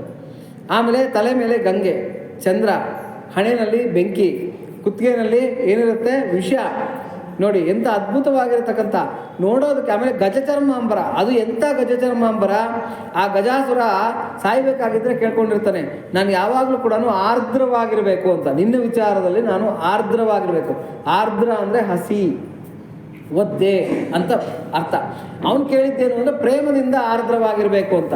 ಪರಮೇಶ್ವರ ಏನು ಮಾಡ್ತಾನೆ ಅಂತಂದರೆ ನೀನು ಸಂಹರಿತನಾದರೂ ಕೂಡ, ನೀನು ಸಜೀವದಲ್ಲಿ ಇಲ್ಲದೇ ಇದ್ದರೂ ಕೂಡ ನಿನ್ನ ಚರ್ಮ ಮಾತ್ರ ಯಾವಾಗಲೂ ಆರ್ದ್ರವಾಗಿರುತ್ತೆ ಅಂತ ಹೇಳ್ಬಿಟ್ಟು ಅದಕ್ಕೆ ಹಸಿಯ ಗಜಚರ್ಮಾಂಬರನ್ನು ಧರಿಸ್ಕೊಂಡಿರ್ತಾನೆ. ನೋಡೋದಕ್ಕೆ ಅಮಂಗಳಪ್ರದನಾಗಿದ್ದರೂ ಕೂಡ, ಆ ಥರ ಕಂಡರೂ ಕೂಡ ಮಂಗಳಗಳಿಗೆ ಮಂಗಳಪ್ರದನಾಗಿರ್ತಕ್ಕಂಥವನು ಪರಮೇಶ್ವರ. ಇನ್ನು ಪರಮೇಶ್ವರನನ್ನು ಹೊರತಾಗಿ ನಾವು ಏನು ಕಾರ್ಯಗಳು ಮಾಡಿದ್ರೂ ಕೂಡ ಅದು ಸತ್ಫಲಿತವನ್ನು ನೀಡೋದಿಲ್ಲ. ನೋಡಿ, ಒಂದು ಶುಭ ಕಾರ್ಯ, ಮದುವೆ, ಮುಂಜಿ, ಸಮಾರಂಭಗಳು, ಮಂಗಳ ಕಾರ್ಯಗಳು, ನಾವು ಏನು ಮಾಡಬೇಕಾದ್ರೂ ಗೌರಿ ಪೂಜೆ ಅಂತ ಮಾಡ್ತೀವಿ ಮತ್ತು ಶಿವನನ್ನು ಆರಾಧನೆ ಮಾಡ್ತೀವಿ. ಶಿವನ ಆರಾಧನೆ ಇಲ್ದಿರ ನಾವು ಏನು ಮಾಡಿದ್ರೂ ಕೂಡ, ಒಂದು ಯಜ್ಞ ಆಗಲಿ, ಯಾಗ ಆಗಲಿ, ಒಂದು ಪೂಜೆ ಪುನಸ್ಕಾರ ಯಾವುದು ಕೂಡ ಫಲಿಸೋದಿಲ್ಲ. ಯಾವ ಊರಿಗೆ ಹೋದರೂ ಕೂಡ ಕ್ಷೇತ್ರ ದೇವತೆ ಈಶ್ವರನೇ ಆಗಿರ್ತಾನೆ. ಯಾಕೆ ಅಂತಂದರೆ ಆತನಿಗಿರ್ತಕ್ಕಂಥ ಬೆಲೆ ಅಂಥದ್ದು. ಈ ಶಿವನನ್ನು ತಾತ್ಸಾರ ಮಾಡಿ, ಶಿವನನ್ನು ಅವಮಾನಿಸಿ ದಕ್ಷ ಪ್ರಜಾಪತಿ ಏನು ಮಾಡ್ತಾನೆ ಅಂದರೆ ದೊಡ್ಡ ಯಜ್ಞ ಮಾಡೋದಕ್ಕೆ ಹೋಗ್ತಾನೆ. ಯಜ್ಞ ಮಾಡೋದಕ್ಕೆ ಹೋದಾಗ ಏನಾಗುತ್ತೆ, ಆ ಇಡೀ ಯಜ್ಞ ಧ್ವಂಸ ಆಗುತ್ತೆ. ಆ ದಕ್ಷ ಪ್ರಜಾಪತಿಯ ಪ್ರಾಣನೇ ಕಳ್ಕೋಬೇಕಾಗಿ ಬರುತ್ತೆ. ಹಾಗಾಗಿ ಶಿವನನ್ನು ಅವಮಾನಿಸ್ತಕ್ಕಂಥದ್ದು ಮಹಾಪಾಪ ಅಂತ ಹೇಳ್ಬಿಟ್ಟು ಶಿವನಿಂದೆ ಕೇಳಲೂಬಾರ್ದು, ಶಿವನಿಂದೆಯನ್ನು ಆಡಲೂಬಾರ್ದು, ವ್ಯಂಗ್ಯಕ್ಕೆ ಕೂಡ ಶಿವನಿಂದೆ ಮಾಡಬಾರ್ದು ಅಂತ ಶಾಸ್ತ್ರಗಳು ಹೇಳುತ್ತೆ. ಅಂತಹ ಪರಮಾತ್ಮ ಸದಾಶಿವ ದೇವಾದಿದೇವನಾಗಿರ್ತಕ್ಕಂಥವನು. ನೋಡಿ, ಇಷ್ಟೆಲ್ಲ ಲೀಲೆಗಳು ಶಿವರಾತ್ರಿ ದಿನ ತೋರಿಸ್ಕೊಂಡಿರ್ತಕ್ಕಂಥದ್ದು. ಈ ಪರಮೇಶ್ವರನಿಗೆ ಅದ್ಭುತವಾಗಿರತಕ್ಕಂಥ ರೂಪಗಳು ಎರಡಿದೆ, ಒಂದು ಸಗುಣ, ಒಂದು ನಿರ್ಗುಣ ಅಂತ ಹೇಳ್ಬಿಟ್ಟು. ಸಗುಣ ಸಾಕಾರನಾಗಿರ್ತಕ್ಕಂಥ ಅವನು ಪರಮೇಶ್ವರ ನಮಗೆಲ್ಲ ಗೊತ್ತಿರ್ತಕ್ಕಂಥದ್ದೇ. ಹೇಗೆ ಒಂದು ಧ್ಯಾನ ಮೂರ್ತಿಯಾಗಿ ಕೂತಿರ್ತಾನೆ, ಅಥವಾ ತ್ರಿಶೂಲ, ಡಮರುಗಳ ಇವುಗಳನ್ನೆಲ್ಲ ಹಿಡ್ಕೊಂಡು ಕೂತಿರ್ತಾನೆ. ಆದರೆ ನಿರ್ಗುಣ ನಿರಾಕಾರನಾಗಿರ್ತಕ್ಕಂಥ ಪರಮೇಶ್ವರನ ನಾವು ಭಾವಿಸೋದಕ್ಕಾಗೋದಿಲ್ಲ, ಭಾಳ ಕಷ್ಟ. ಹೆಂಗೆ ನಿರ್ಗುಣವನ್ನು ಭಾವಿಸೋದಕ್ಕಾಗತ್ತೆ? ಅದಕ್ಕೆ ಭಗವಂತ ಏನು ಮಾಡ್ತಾನೆ ಅಂತಂದರೆ ಈಸಿಯಾಗಿರ್ತಕ್ಕಂಥ ಒಂದು ರೂಪವನ್ನು ಕೊಟ್ಟಿದ್ದಾನೆ, ಋಷಿಮುನಿಗಳಿಗೆ ಸಾಕ್ಷಾತ್ಕರಿಸ್ಕೊಟ್ಟಿದ್ದಾನೆ. ಅದೇನು ಅಂತಂದರೆ ನೋಡಿ, ಲಿಂಗ ರೂಪ. ಈ ಲಿಂಗ ಅಂತಕ್ಕಂಥದ್ದನ್ನು ಶಾಸ್ತ್ರಗಳೇನು ಹೇಳುತ್ತೆ ಅಂದರೆ ಅರೂಪ ರೂಪಿ ಅಂತ ಹೇಳುತ್ತೆ. ಅರೂಪ ನೋಡಿ, ಅದಕ್ಕೇನು ರೂಪ ಇದೆಯಾ? ಕಣ್ಣಿಲ್ಲ, ಮೂಗಿಲ್ಲ, ಬಾಯಿಲ್ಲ, ಕೈ ಕಾಲುಗಳು ಯಾವ ಥರದ್ದು ಇಲ್ಲ. ಆದರೆ ಅದಕ್ಕೆ ರೂಪ ಇಲ್ಲ ಅಂತ ಹೇಳೋದಕ್ಕೂ ಆಗೋದಿಲ್ಲ. ಯಾವುದೋ ಒಂದು ರೂಪ ಅಂತ ಇದೆ. ಈ ರೂಪನ ಹೆಂಗೆ ಕೊಟ್ಟ ಪರಮೇಶ್ವರ ಅಂತಂದರೆ ಇಡೀ ಉಪನಿಷತ್ತುಗಳು, ವೇದಗಳಲ್ಲಿ ಬರ್ತಕ್ಕಂಥ ಇಡೀ ಉಪನಿಷತ್ತುಗಳು ಪರಬ್ರಹ್ಮ ಪರಮಾತ್ಮನ ಅಂಗುಷ್ಟ ಮಾತ್ರದ ಪುರುಷ ಅಂತ ಕರೀತಾರೆ. ನೋಡಿ, ಅಂಗುಷ್ಟ ಅಂದರೆ ಹೆಬ್ಬೆರಳ ರೂಪದಲ್ಲಿ, ಹೆಬ್ಬೆರಳ ಗಾತ್ರದಲ್ಲಿ ಎಲ್ಲರೊಳಗೂ ಕೂಡ ಅಂತರ್ಯಾಮಿಯಾಗಿರ್ತಕ್ಕಂಥ ಪುರುಷ ಅಂತ. ಹೆಬ್ಬೆರಳು ಹೆಂಗೆ ಕಾಣ್ತಾ ಇದೆ? ಲಿಂಗಾಕಾರದಲ್ಲಿ ಕಾಣ್ತಾ ಇದೆ. ಈ ಲಿಂಗಾಕಾರದಲ್ಲಿ ಇರ್ತಕ್ಕಂಥ ಆಕಾರನ್ನೇ ನಾವು ಲಿಂಗ ರೂಪದಲ್ಲಿ ಪೂಜೆ ಮಾಡ್ತಾ ಇರ್ತಕ್ಕಂಥದ್ದು. ನೋಡಿ, ಅದು ಹೆಂಗಿರುತ್ತೆ ಅಂತಂದರೆ ಇಡೀ ಬ್ರಹ್ಮಾಂಡ ವ್ಯಾಪ್ತ ದೇಹ ಅಂತ ಹೇಳ್ತಾರೆ. ಇಡೀ ಬ್ರಹ್ಮಾಂಡನ ವ್ಯಾಪಿಸ್ಕೊಂಡಿರ್ತಕ್ಕಂಥ ಪರಮೇಶ್ವರ ಅವನು. ಈ ಲಿಂಗ ಏನು ಅಂತಂದರೆ ನೋಡಿ, ಒಂದು ಎನರ್ಜಿಗೆ ಪ್ರತೀಕವಾಗಿರತಕ್ಕಂಥದ್ದು ಲಿಂಗ. ಆಮೇಲೆ ಬ್ರಹ್ಮ, ವಿಷ್ಣು, ಶಿವಾತ್ಮಕವಾಗಿರತಕ್ಕಂಥದ್ದು ಲಿಂಗ. ಅಗ್ರಭಾಗದಲ್ಲಿ ಫಸ್ಟಲ್ಲಿ ಸ್ಟಾರ್ಟಿಂಗಲ್ಲಿ ಬ್ರಹ್ಮ ಇರ್ತಾನಂತೆ, ಮಧ್ಯದಲ್ಲಿ ವಿಷ್ಣು ಇರ್ತಾನೆ, ಅಗ್ರದಲ್ಲಿ ಅಂದರೆ ತುದಿ ಭಾಗದಲ್ಲಿ ಪರಮೇಶ್ವರನ ಸಾನ್ನಿಧ್ಯ ಇರುತ್ತೆ ಲಿಂಗಕ್ಕೆ. ಹಾಗಾಗಿ ನಾವು ಲಿಂಗಾರಾಧನೆಯನ್ನು ಮಾಡಿದ್ರೆ ಏನಾಗುತ್ತೆ, ತ್ರಿಮೂರ್ತಿಗಳನ್ನು ಆರಾಧನೆ ಮಾಡಿದ ಫಲ ನಮಗೆ ಸಿಗುತ್ತೆ. ಮತ್ತು ಐಶ್ವರ್ಯ ಪ್ರದಾತನಾಗಿರ್ತಕ್ಕಂಥ ಅವನು ಪರಮೇಶ್ವರ. ಆಮೇಲೆ ಎರಡನೇದೇನು ಅಂತಂದರೆ ಲಿಂಗ, ಅದನ್ನು ನಾವು ಅಪಾರ್ಥ ಮಾಡ್ಕೋಬಾರ್ದು. ನಮ್ಮಲ್ಲಿ ಏನಾಗಿದೆ ಅಂತಂದರೆ ಪುಲ್ಲಿಂಗ, ಸ್ತ್ರೀಲಿಂಗ, ನಪುಂಸಕಲಿಂಗ ಇವೆಲ್ಲ ಹೇಳಿ ಹೇಳಿ ಏನು ಅನ್ಕೊಂಡ್ಬಿಡ್ತೀವಿ ಅಂತಂದರೆ ನಾವು ಅದ್ಯಾವುದೋ ಬೇರೆ ಥರದ ಲಿಂಗ ಆ ಥರದ ಒಂದು ಆ ಭಾವನೆ ಬರ್ತಕ್ಕಂಥ ಒಂದು ಚಾನ್ಸಸ್ ಇರುತ್ತೆ. ಸಂಸ್ಕೃತದಲ್ಲಿ ಲಿಂಗ ಅಂದರೆ ಏನು ಅಂದರೆ ಚಿಹ್ನೆ ಅಂತ. ಏನು ಲಿಂಗ ಅಂದರೆ ಚಿಹ್ನೆ, ಅಂದರೆ ಪರಬ್ರಹ್ಮ ಪರಮಾತ್ಮನಿಗೆ ಇರ್ತಕ್ಕಂಥ ಚಿಹ್ನೆ ಈ ಲಿಂಗ ರೂಪ ಅಂತ ಹೇಳ್ಬಿಟ್ಟು. ನೋಡಿ ಆ ಲಿಂಗಕ್ಕೆ ಎಷ್ಟು ಬೆಲೆ ಇದೆ ಅಂತಂದರೆ, ಒಂದೇ ಮುಕುಂದ ಪ್ರಿಯಂ ಅಂತ ಮಹಾವಿಷ್ಣುವಿಗೆ ಅತ್ಯಂತ ಪ್ರೀತಿಪಾತ್ರವಾಗಿರತಕ್ಕಂಥ ಆರಾಧ್ಯ ಸ್ವರೂಪ ಲಿಂಗ ಸ್ವರೂಪ. ನೀವು ಪರಮಾತ್ಮನನ್ನು ನೋಡಿ, ಅನಂತ ಶಯನ ಮಲ್ಕೊಂಡಿರ್ತಾನೆ. ಅನಂತ ಶಯನ ಮಲ್ಕೊಂಡಿರ್ಬೇಕಾದ್ರೆ ಆ ಮಲ್ಕೊಂಡು ನಿದ್ದೆ ಮಾಡೋವಾಗಲೂ ಕೂಡ ಕೈ ಕೆಳಗೆ ಒಂದು ಶಿವಲಿಂಗ ಇರುತ್ತೆ ನೋಡಿ. ಬೇಕಾದ್ರೆ ಯಾಕೆ ಇಟ್ಕೊಂಡಿರ್ತಾನೆ ಅಂತಂದರೆ, ನಾನು ನಿದ್ದೆ ಮಾಡುವಾಗ ಕೂಡ ಶಿವಸ್ಮರಣೆ, ಶಿವನ ಸೇವೆ ಮರಿಬಾರ್ದು ಅಂತಕ್ಕಂಥದ್ದನ್ನು ಸೂಚಿಸೋದಕ್ಕೋಸ್ಕರ ಆ ಲಿಂಗದ ಮೇಲೆ ತನ್ನ ಕೈಯನ್ನು ಒಂದು ಪುಷ್ಪ ಕೈನಲ್ಲಿ ಇಟ್ಕೊಂಡು ಆ ಲಿಂಗದ ಮೇಲೆ ಇಟ್ಕೊಂಡು ಮಲಗಿರ್ತಾನೆ. ಅಂದರೆ ನಿದ್ದೆ ಮಾಡುವಾಗೂ ನಾನು ಶಿವನನ್ನು ಸ್ಮರಣೆಯನ್ನು ಬಿಡಬಾರ್ದು ಅಂತಕ್ಕಂಥದ್ದು ಮಹಾವಿಷ್ಣುವಿನ ತಾಟ್. ಅದಕ್ಕೆ ಒಂದೇ ಮುಕುಂದ ಪ್ರಿಯಂ ಅಂತ. ಮುಕುಂದನನ್ನು ಬೇಗ ಒಲಿಸ್ಕೋಬೇಕು ಅಂದರೆ ಶ್ರೀಕೃಷ್ಣನನ್ನು, ಮಹಾವಿಷ್ಣುವನ್ನ ಬೇಗ ಒಲಿಸ್ಕೋಬೇಕು ಅಂದರೆ ಅವನಿಗೆ ಪ್ರೀತಿಪಾತ್ರರಾಗಿರ್ತಕ್ಕಂಥ ಪರಮೇಶ್ವರನನ್ನು ಒಲಿಸ್ಕೊಂಡ್ರೆ, ಅವನನ್ನು ಸೇವೆ ಮಾಡಿದ್ರೆ ಬೇಗ ಅವನ ಕೃಪಾ ಕಟಾಕ್ಷ ಅಂತಕ್ಕಂಥದ್ದು ನಮಗೆ ಸಿಗುತ್ತೆ. ಹಾಗಾಗಿ ಆ ಶಿವಲಿಂಗಕ್ಕೆ ಅಷ್ಟು ಬೆಲೆ ಇದೆ. ಅದಕ್ಕೆ ಬ್ರಹ್ಮ ಮುರಾರಿ ಸುರಾರ್ಚಿತ ಲಿಂಗಂ ಅಂತ ಹೇಳ್ತಾರೆ. ಬ್ರಹ್ಮ ಮುರಾರಿ, ಮುರಾರಿ ಅಂದರೆ ಮಹಾವಿಷ್ಣು, ಬ್ರಹ್ಮ ಮಹಾವಿಷ್ಣು ದೇವಾನು ದೇವತೆಗಳೆಲ್ಲ ಆರಾಧನೆ ಮಾಡಿರ್ತಕ್ಕಂಥದ್ದು ಈ ಶಿವ ಸ್ವರೂಪ ಅಂತ ಹೇಳ್ಬಿಟ್ಟು. ಆಮೇಲೆ ಇನ್ನೂ ಒಂದು ಅಪಾರ್ಥ ಮಾಡ್ಕೊಳ್ತಕ್ಕಂಥ ಒಂದು ಇದಿದೆ. ಅದೇನು ಅಂತಂದರೆ ಪಾಣಿಪೀಠ ಅಂತ. ನೋಡಿ ಅಲ್ಲಿದೆ ನೋಡಿ ಪಾಣಿಪೀಠ. ಶಿವಲಿಂಗನ ಹಿಡಿದಿಟ್ಟಿರ್ತಕ್ಕಂಥದ್ದು ಅದು ಪಾಣಿಪೀಠ ಅಂತ ಹೇಳ್ಬಿಟ್ಟು. ಆ ಪಾಣಿಪೀಠನ ಎಲ್ಲರೂ ಕೂಡ ಬೇರೆ ಥರದಲ್ಲಿ ಅರ್ಥ ಮಾಡ್ಕೊತಾರೆ. ಪಾಣಿ ಅಂದರೆ ಸಂಸ್ಕೃತದಲ್ಲಿ ಏನು ಅಂದರೆ ಕೈ, ಏನು ಅಂಗೈ, ಅಂಗೈಯನ್ನು ಪಾಣಿ ಅಂತ ಕರೀತಾರೆ. ನೋಡಿ ಇವತ್ತಿಗೂ ಕೂಡ ನಾವು ವೀರಶೈವರ ಒಂದು ಇದನ್ನು ನಾವೇನ ಪದ್ಧತಿಗಳನ್ನು ನೋಡಿದ್ರೆ ಅವರ ಆ ಹಳೆಯ ಪದ್ಧತಿಯನ್ನು ಹಾಗೇ ಫಾಲೋ ಮಾಡ್ಕೊಂಡು ಬಂದಿದ್ದಾರೆ. ಅವ್ರು ಇವತ್ತಿಗೂ ಕೂಡ ಲಿಂಗಾರಾಧನೆ ಮಾಡಬೇಕಾಗಿದ್ರೆ ಆ ಶಿವಲಿಂಗನ ಕೈನಲ್ಲಿ ಇಟ್ಕೊಂಡು ಅದರಲ್ಲಿ ಆರಾಧನೆ ಮಾಡ್ತಕ್ಕಂಥ ಪದ್ಧತಿ ಇವತ್ತಿಗೂ ಕೂಡ ಅವರು ಪುರಾತನ ಕಾಲದಿಂದ ಹಾಗೇ ಬೆಳೆಸ್ಕೊಂಡು ಬಂದಿದ್ದಾರೆ. ನಮ್ಮಲ್ಲೇನು ಸೋಮಾರ್ತನ ಹೀಗೆ ಇಟ್ಕೊಂಡು ಪೂಜೆ ಮಾಡೋದಕ್ಕೆ ನಮ್ಗೆ ಕಷ್ಟ. ಅದಕ್ಕೇನು ಮಾಡಿದ್ವಿ, ನಾವೊಂದು ಪಾಣಿಪೀಠ ಅಂತ ಮಾಡಿದ್ವಿ. ಪಾಣಿ ಅಂದರೆ ಹೆಂಗೆ ಕೈನಲ್ಲಿ ಇಟ್ಕೊಂಡಿದ್ರೆ ನೋಡಿ, ಕೈ ಹೆಂಗಿರುತ್ತೆ ಈ ಥರ ಇದೆ ನೋಡಿ, ಅದೇ ಥರನೇ ಇದೆ ಅದು ಪೀಠ. ಪಾಣಿಪೀಠ ಅಂತ ಹೇಳ್ಬಿಟ್ಟು ಕೈ ರೂಪದಲ್ಲಿರ್ತಕ್ಕಂಥ ಪೀಠವನ್ನು ಪಾಣಿಪೀಠ ಅಂತ ಕರೀತಾರೆ. ಆ ಪಾಣಿಪೀಠವನ್ನು ಮಾಡಿ ಅದರೊಳಗೆ ಶಿವಲಿಂಗನ ಇಟ್ಟು ಪೂಜೆ ಮಾಡ್ತಕ್ಕಂಥ ಪದ್ಧತಿಯನ್ನು ನಮ್ಮಲ್ಲಿ ತೊಗೊಂಡು ಬಂದರು. ಈ ಪಾಣಿಪೀಠನ ಏನು ಅಂದರೆ, ಇವಾಗ ಜಲಾಭಿಷೇಕ ಮಾಡಬೇಕಾದ್ರೆ ಏಕ್ದಮ್ ನೀರನ್ನು ಶಿವಲಿಂಗಕ್ಕೆ ಹಾಕಬಾರ್ದಂತ. ಮೊದಲೇನು ಮಾಡಬೇಕಂತೆ, ಶಿವನ ಎಡಭಾಗದಲ್ಲಿ ಇರ್ತಕ್ಕಂಥ ಪೀಠಕ್ಕೆ ಹಾಕ್ಬೇಕಂತ, ಪಾಣಿಪೀಠಕ್ಕೆ ಹಾಕ್ಬೇಕು. ಅಲ್ಲಿ ಗಣಪತಿ ಇರ್ತಾನಂತ. ಆಮೇಲೆ ಶಿವನ ಒಂದು ಎಡಭಾಗದಲ್ಲಿರ್ತಕ್ಕಂಥ ಒಂದು ಪೀಠಕ್ಕೆ ನೀರು ಹಾಕ್ಬೇಕಂತೆ, ಅಲ್ಲಿ ಪಾರ್ವತಿ ಇರ್ತಾಳಂತೆ. ಆಮೇಲೆ ಮುಂಭಾಗಕ್ಕೆ ಹಾಕ್ಬೇಕಂತ, ಅಲ್ಲಿ ನಂದೀಶ್ವರ ಇರ್ತಾನಂತೆ. ಇನ್ನು ಸುತ್ತೂರ ಒಂದ್ಸಲಿ ಹಿಂಗೆ ಹಾಕ್ತಾರೆ, ಅಂದರೆ ಪ್ರಮಥ ಗಣಗಳಿಗೆ ಎಲ್ಲರಿಗೂ ಕೂಡ ಅಂತ. ಅದಾದಮೇಲೆ ಶಿವಲಿಂಗಕ್ಕೆ ಆರಾಧನೆ ಮಾಡ್ತಕ್ಕಂಥ, ಜಲಾಭಿಷೇಕ ಮಾಡ್ತಕ್ಕಂಥ ರೂಢಿ ಇದೆ.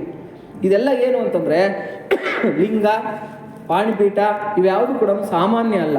ಅದಕ್ಕೆ ಅದರದೇ ಆಗಿರತಕ್ಕಂಥ ಮಹತ್ವಗಳಿದೆ. ನಮಗೇನಾಗಿದೆ ಅಂದರೆ ಮಹತ್ವಗಳು ತಿಳಿಸ್ಕೊಡೋದಕ್ಕೆ ಯಾರೂ ಇಲ್ಲ, ತಿಳ್ಕೊಳ್ಳೋದಕ್ಕೂ ನಾವು ಹೋಗೋದಿಲ್ಲ. ಏನೋ ನಮಗೆ ಥಾಟ್ ಬಂದಂಗೆ, ಯಾರೋ ಹೇಳ್ದಂಗೆ ಏನೇನೋ ತಿಳ್ಕೊಂಡು ಅದ್ರ ಬಗ್ಗೆ ಅಪಾರ್ಥಗಳು ಮಾಡಿಕೊಂಡು ಕೆಟ್ಟದಾಗ ಕಾಮೆಂಟ್ಸ್ ಮಾಡ್ಕೊಳ್ಳೋದು ಇವೆಲ್ಲ ಕೂಡ ಮಹಾ ಅಪಚಾರ. ಶಿವನಿಗೆ ಮಾಡ್ತಕ್ಕಂಥ ಮಹಾ ಅಪಚಾರ, ಶಿವಾಪಚಾರ ಆಗಿಬಿಡುತ್ತೆ. ಹಾಗಾಗಿ ಭಕ್ತಿ ಶ್ರದ್ಧೆಗಳಿಂದ ಶಿವಾರಾಧನೆ ಅಂತಕ್ಕಂಥದ್ದು ಮಾಡಬೇಕು. ಆಮೇಲೆ ನೋಡಿ, ಇವಾಗ ಅಟಾಮಿಕ್ ಪ್ಲೇಸಸ್ ಇರುತ್ತಲ್ಲ, ಏನೋ ಇವಾಗ ನಮಗೆ ಏನು ಅಣು ಸ್ಥಾವರಗಳು ಅಂತ ಹೇಳ್ಬಿಟ್ಟು ಅಂತ ನಾವು ಎಲೆಕ್ಟ್ರಿಸಿಟಿ ಅದನ್ನೆಲ್ಲ ಉತ್ಪತ್ತಿ ಮಾಡ್ಕೊತಕ್ಕಂಥದ್ದು, ಅದು ಯಾವ ರೂಪದಲ್ಲಿರುತ್ತೆ? ಲಿಂಗಾಕಾರದಲ್ಲೇ ಇರುತ್ತೆ. ಅಲ್ಲಿ ಯಾವಾಗಲೂ ಕೂಡ ನೀರನ್ನ ಹರಿಸ್ತಾ ಇರ್ತಾರೆ. ಯಾಕೆಂತಂದರೆ ಆ ಎನರ್ಜಿನ ತಣ್ಣಗೆ ಮಾಡೋದಕ್ಕೆ. ಅದೇ ಥರನೇ ಅಪಾರವಾಗಿರ್ತಕ್ಕಂಥ ಪರಮೇಶ್ವರನ ಶಕ್ತಿ ಎಲ್ಲಿ ಲಿಂಗ ರೂಪದಲ್ಲಿ ನಾವು ಆರಾಧನೆ ಮಾಡ್ತಾ ಇರ್ತೀವೋ ಆ ಲಿಂಗ ರೂಪದಲ್ಲಿ ಹರಿತಾ ಇರುತ್ತೆ.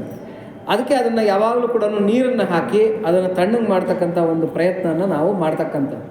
ಹಾಗಾಗಿ ಜಲಾಭಿಷೇಕ ಈಶ್ವರನಿಗೆ ಮಾಡ್ತಕ್ಕಂಥದ್ದು ತುಂಬ ಪುಣ್ಯ. ಅರೂಪರೂಪಿ ಅಂತಕ್ಕಂಥದ್ದು ಶಿವಲಿಂಗ. ಶಿವನನ್ನು ನೀವು ಸಾಕಾರದಲ್ಲಿ ಪೂಜೆ ಮಾಡೋದಕ್ಕಿಂತ ಲಿಂಗ ರೂಪದಲ್ಲಿ ಪೂಜೆ ಮಾಡಿದ್ರೆ ಆತನಿಗೆ ತುಂಬ ಸಂತೃಪ್ತಿ, ತುಂಬ ಖುಷಿ ಅಂತಕ್ಕಂಥದ್ದು ಕೊಡುತ್ತಂತೆ.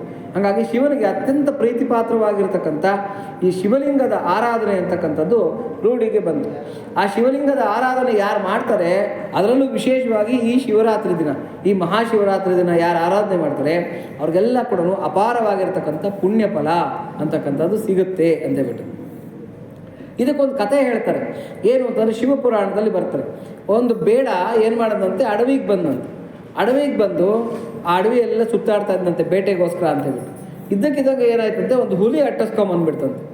ತಕ್ಷಣ ಹುಲಿ ಅಟ್ಟಿಸ್ಕೊಂಬಂದ್ಬಿಟ್ಟಾಗ ಮನುಷ್ಯನಿಗಿರ್ತಕ್ಕಂಥ ಒಂದೇ ದಾರಿ ಏನು, ಒಂದು ಮರ ಹತ್ತು ಬಿಡೋದು. ಯಾವ ಮರ ಸಿಕ್ಕಿದ್ರೆ ಆ ಮರನ ಗಬಗಬ ಅಂತ ಹತ್ತಿ ಕೂತ್ಕೊಂಡ್ಬಿಡೋದು.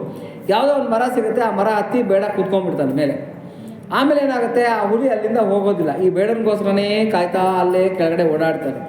ಕಡೆಗೆ ಅವತ್ತು ಬೇಟೆ ಸಿಕ್ಕಿರಲ್ಲ, ಪೂರ್ತಿ ಉಪವಾಸದಲ್ಲಿರ್ತಾನೆ. ರಾತ್ರಿ ಆಗಿಬಿಡತ್ತೆ, ಬೇಡನಿಗೆ ಏನು ಮಾಡಬೇಕು ಗೊತ್ತಾಗಲ್ಲ.